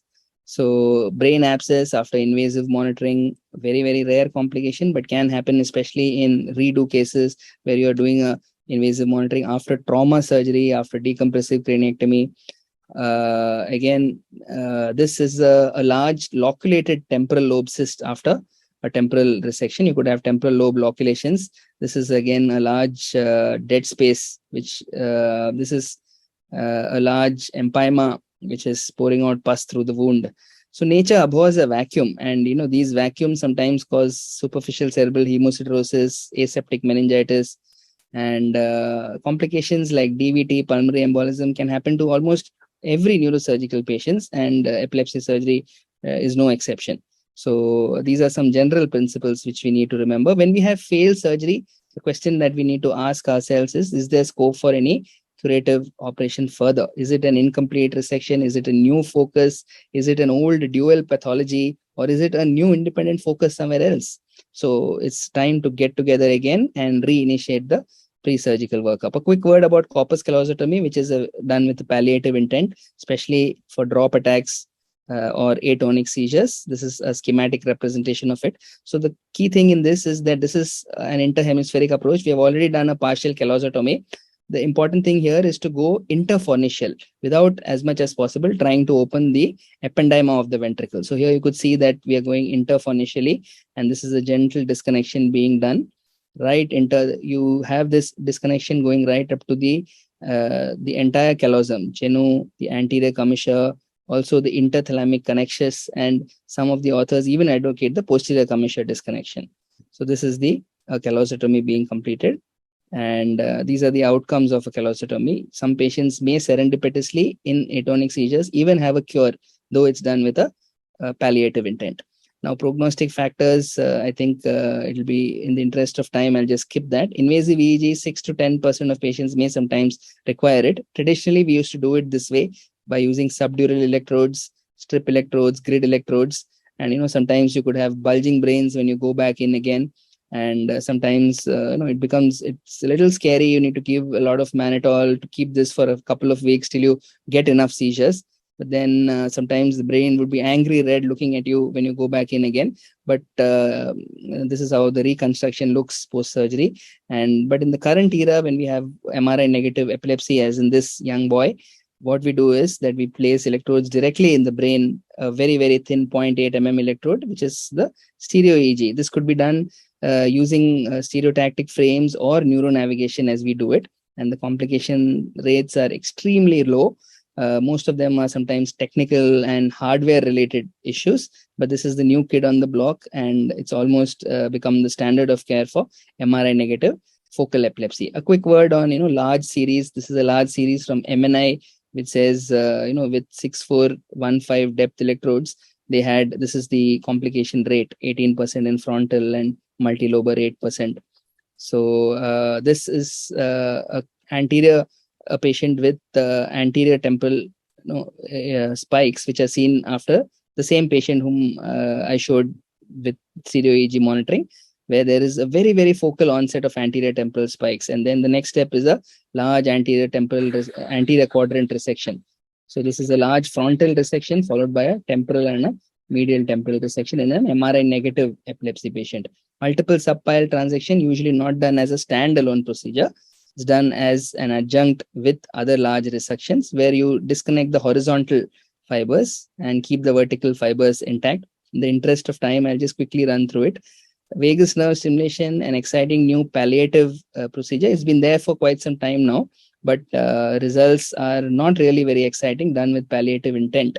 And the new kid here on the block is the responsive vagal stimulation, where the stimulation is adjusted depending on the heart rate. These are some of the results. And the dreaded or the worrying complication is a voice alteration, which sometimes compels removal of the vagus nerve stimulator. And this is the cardiac tachycardia or the heart rate induced monitored responsive vagal stimulation. RNS or responsive neural stimulation not available in India, not yet become the standard of care. And it actually senses a seizure and then aborts it. It's a closed loop stimulation. And DBS again for epilepsy is a palliative option, not yet become the standard of care in India. Few centers have been offering it, and we have no experience in it. But for completion's sake, I need to mention about it. And these are the benefits as well as the adverse events reported in literature. What we have to remember is that sometimes when we just look at a scan, the distortion caused by the cerebral image could mislead us. This could probably pass off as inoperable, but you actually look at it, study it in a multi-planar way, you could realize that these lesions are actually from the posterior hippocampus and this is from the cingulate gyrus and could be easily operated without deficits.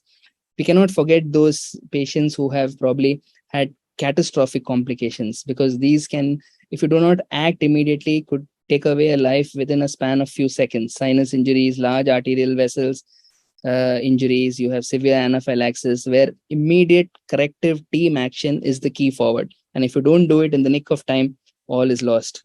So complications in epilepsy surgery, two very large series, one by our very esteemed Professor Manas, who's here with us today, who talks about complications. And this almost worldwide, the series is that minor deficits are in the range of 3 to 4%, while major deficits are less than 1%. And invasive EEG again, about 7 to 8% minor, and major deficits are 0.7%. So large series from MNI over 30 years shows that this is the complication rate. You have almost everything covered. Probably the range of complications again is as described in the earlier series. This again is neurological morbidity. Again, permanent deficits are very, very few, less than 2% in this large series from MNI. And you could also have miscellaneous morbidity. In other words, almost any complication is possible after epilepsy surgery. And most importantly, how do we cope with complications like, a very important or a catastrophic complications like a transverse sinus tear during an occipital gliosis resection? Probably the first thing is to call for help. Even help from a subordinate, more hands in the field for a suction might be very, very useful. All help is welcome, but at the same time, sometimes too many cooks spoil the broth. Quick action, repair the leak, maintain the blood flow, do not give up easily. And sometimes you may be successful with all your effort. And in that case, watch out for the complication cascade, wherein, one complication leads to another, and then like the Jenga blocks, everything falls down. And sometimes, despite all your efforts, you are not successful. So in that situation, you have to very, very carefully communicate to the caregivers, meticulously document it. And most importantly, your juniors, your subordinates who may be really devastated with the complication also need to be supported. So the learning curve in epilepsy surgery is probably something like this. Starts with the simplest lesionectomies, and then we go on to temporal resections, selective resections, insular, multilobar, and then finally the hemispheric resection. So curative outcomes at our center, we've done about 2,620 cases till date. And the experience is almost comparable to that. The outcome experience and adverse events are almost comparable to that from the large series worldwide. We have had 3 deaths in the last, since the beginning, due to epilepsy surgery, perhaps. One was a post-operative patient who developed pancreatitis, probably due to which was precipitated by anticonvulsants. One was a venous air embolism, and one was meningitis and sepsis with multi-organ failure. So these complications really keep you grounded, and the faces of those unfortunate few still keep coming to your minds to remind you that you still need to keep raising the bar. So the important take-home message here is that there is no consensus in definition of adverse events, and they actually range in intrinsic brain surgery from 6 to 20%. And if when the definition is very pliable, then even the adverse event rate perhaps can be little pliable like this. Functional reorganization can cause anatomical functional areas to shift, and hence all deficits are not full and final. Give them time to recover. Temper large intrinsic brain resections using anatomical landmarks, radiological adjuncts, and a surgical hierarchy of epilepsy surgery procedures is very, very important for neurosurgical training centers. We always, however high we reach, need to strive continuously to raise the bar and limit the complications in epilepsy surgery. So there is inherent risk in most things that matter. So definitely let us not be devastated by our complications, because they do not really imply that it's substandard care or it is negligent care. So this is our team here at R. Madhavan Nair Center, to whom I am extremely indebted for helping us cope up with our complications better together as a team. And whenever we have difficult patients in epilepsy surgery, this is a very, very important line which will help us to find succor and support. It's impossible, said pride. It's risky, said experience. It's pointless, said reason. Give it a try, whispered the heart. Thank you very much. Thank you, George, for giving an elaborate discussion on all the procedures you covered, all procedures and the complications associated with each procedure. I'd like to ask George, can you give us tips in for each procedure, how to avoid for a newcomer in a temporal lobe, how to avoid choroidal artery, hemiparesis, choroidal artery spasm, and how to avoid venous infarct and all those. Right. So I'll just reiterate once more these very important concepts, because these are so very important that even if you keep on repeating them, they are still worthwhile. So the basic resection, that is a temporal resection, that is a cortico-amygdalo-hippocampectomy, wherein we do a resection of the neocortex or the lateral temporal lobe, and then the medial temporal structures. So the most important thing is that when you begin your procedure, make sure you do a surface marking of the sylvian fissure and the temporal lobe. So once you do that, you have, because the temporal lobe, as against the other intrinsic brain lobes, is a hidden lobe, hidden under the temporalis muscle, hidden, not much of it is exposed over the cranial vault. So have a good exposure or surface marking. Make sure your craniotomy, especially in the earlier part of your experience, is adequate enough, probably to expose the sylvian fissure. Once you are very well experienced, maybe you can avoid exposing the sylvian fissure. But early part, it is always nice to know your bearings, where you're located. So please expose the sylvian fissure as well. As soon as you open the dura, watch out for any anatomical variations. Like, for example, you have a dominant anterior temporal vein instead of the sylvian vein, preserve it. You have a more anteriorly located vein of Labe, which is probably more than, say, 4 or 5 mm in diameter, thickness, preserve it. So respect all the large veins, because you cannot really predict their dynamics. Sometimes you may sacrifice a vein, get away with it. Sometimes a borderline vein you sacrifice and you have a large venous infarct. And once you have done this, then you can measure from the temporal pole the limit of your resection. Once you have marked the limit of resection, en-masse resection, that is en bloc resection of the temporal lobe, is usually advised. Many people usually would like to resect the lateral neocortex first, then open the temporal horn. There is also another alternate way of doing it, that is do the entire as en bloc, that is both the temporal lobe, lateral lobe, and the medial structures together. But that probably is a little more difficult for newcomers to do. So this is the easier way to do it. Once you have done the lateral neocortical resection, dissect open the temporal horn, which is around 3.5 centimeters from the temporal pole at a depth again of 3.5 centimeters. Try to be direct your opening lateral to the tentorial edge, because if you sometimes you may graze through the temporal horn and go medial to the temporal horn without even realizing it. You may go into the mesencephalon or into the thalamus. So after you open the temporal horn, gradually again open the temporal horn in the lateral part of the roof of the temporal horn so that you can cause minimal disruption of the Meyer's loop. Once you have dissected it open, identify the amygdala, hippocampus, and also the choroidal fissure. Then gently dissect the choroidal fissure open. Once you dissect the choroidal fissure open, then you can do the amygdala resection next. That is in a piecemeal manner. Usually the amygdala is resected because amygdala is a very large gray matter nucleus which extends even beyond the temporal horn, temporal lobe. It actually goes up to the insula into the basal ganglia. So we just want to resect the principal or the basal amygdala, which is the temporal horn. So there is a landmark which is called the Venn line, or imaginary line from the anterior choroidal point, which is the anteriormost part of the choroidal fissure, to the MCA bifurcation. So an imaginary line lateral to that is our amygdala resection. And then the hippocampus, you can disconnect posteriorly after opening the choroidal fissure and again resect it en masse, as I had shown you in the video, by coagulating gently the pile vessels. And without, the key thing is that no blind coagulation medial to the choroidal fissure, and that is medial to the choroid plexus, so that you can preserve the integrity of the anterior choroidal artery. And I think the same principles apply for both multilobar resections, temporal, parietal, and occipital. So in every surgery, please have some key anatomical landmarks, so you don't get lost in a sea of brain parenchyma. That is the important point. Yeah, as you stressed, the intravascular subpile resection preserves the vascularity of the adjoining normal brain parenchyma.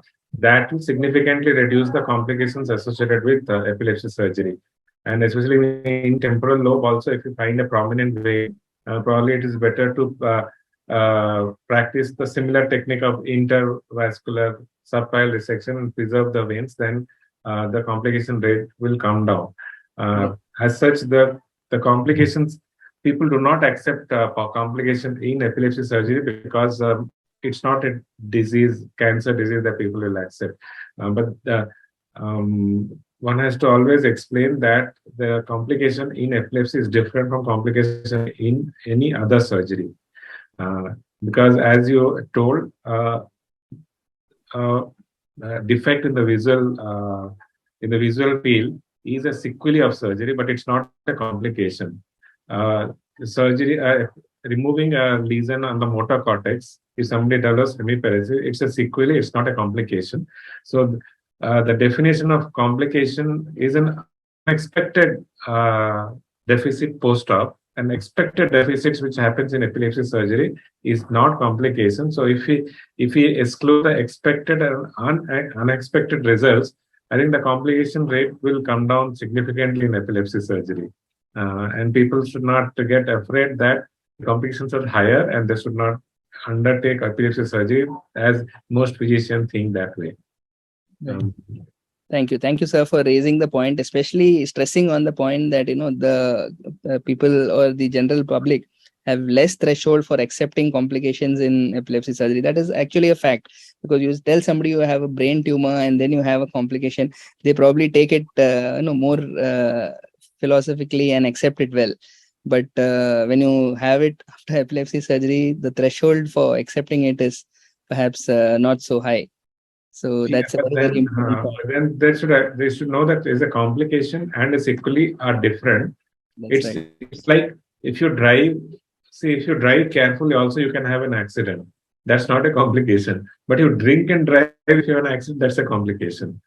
So there is a difference between complication and sequelae, which has to be explained to the public before they undergo epilepsy surgery.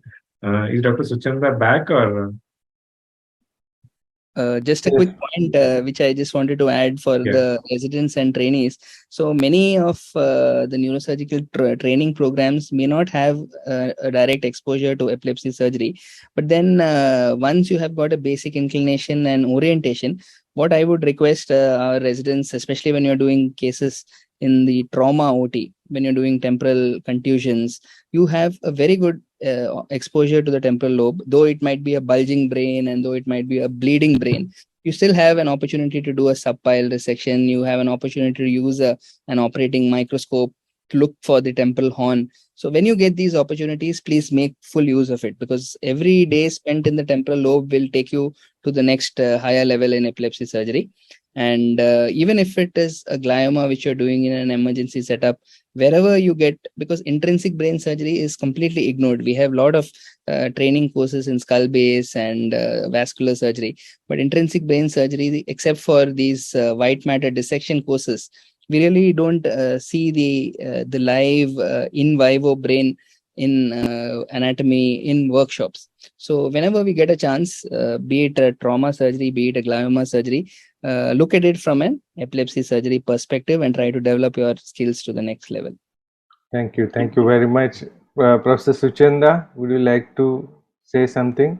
Madam? Yes. Thank you, George, for the detailed explanation again. And yeah, I mean, that's it's wonderful, covered everything only. We all have our shares of, as you said, shares of joys and sorrows on epilepsy days. So, and we have to, I mean, take it forward. Yeah, I don't have anything else to ask. I think I explained everything well.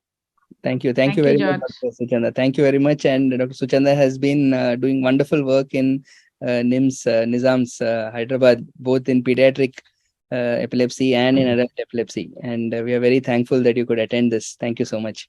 Yeah, you have taught me, no? Thank you.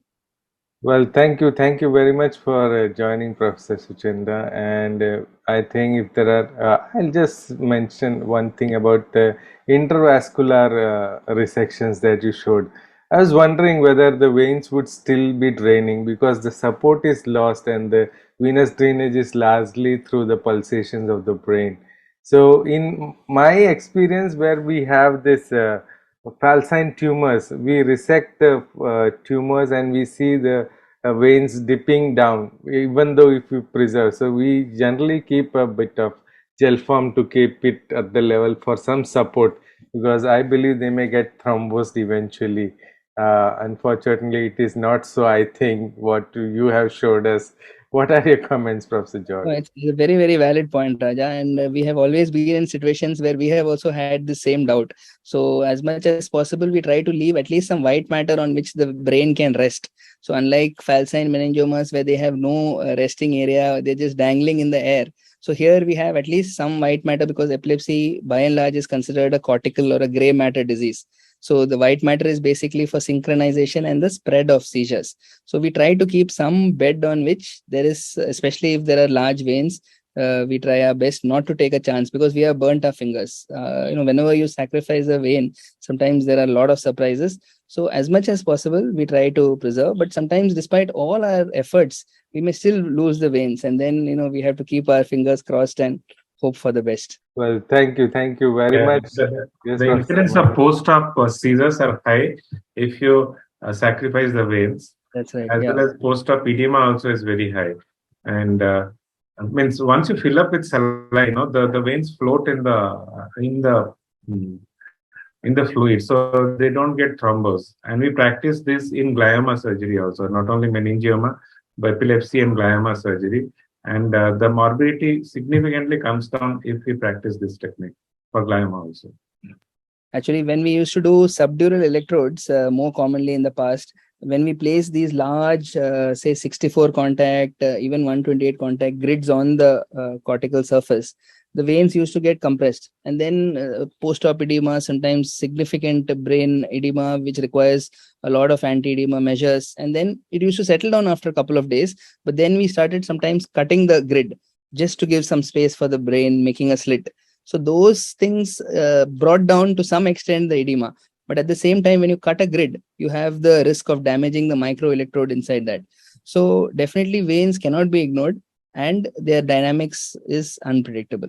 All right. Thank you very much. So if there are no further questions, we'll call it a day. I would like to add a bit of note from the very beautiful article recently published by our Professor Jacques Marcos, who divided complications into bad luck and preventable.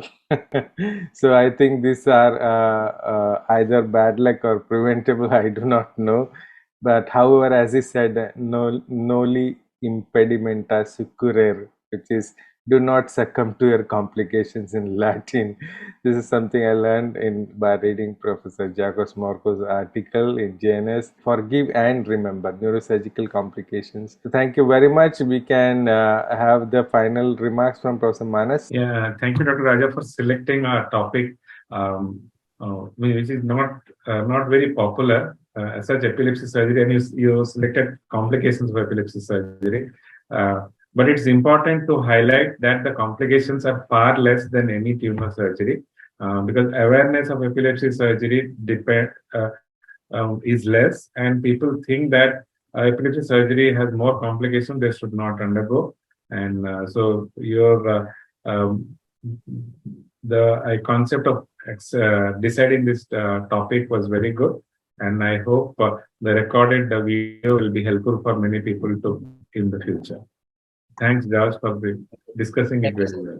Thank you very much, sir. Thank you. Thank you. Thank you very much. With that, I will end this officially on behalf of the Education Committee of the ACNS and the President, Professor Yoko Kato. I would like to thank both the speakers of today, Professor Aiki Suhiro and Professor George Villanilam, as well as the chairs, Professor Andrew Rishner and Professor Manas Panigrahi, for the time and support for the ACNS webinars. The special thanks to Professor Shubin for broadcasting this on the WeChat channel, as well as my co-host Dr. Yubun Singh, who joined in me as a co-host. I will leave you with the announcement of the 13th ACNS conference to be held in Shanghai on the 28th and 30th of October. It is as of now is a hybrid event, and so until we all meet on Saturday for the ACNS webinar, it is bye bye from all of us.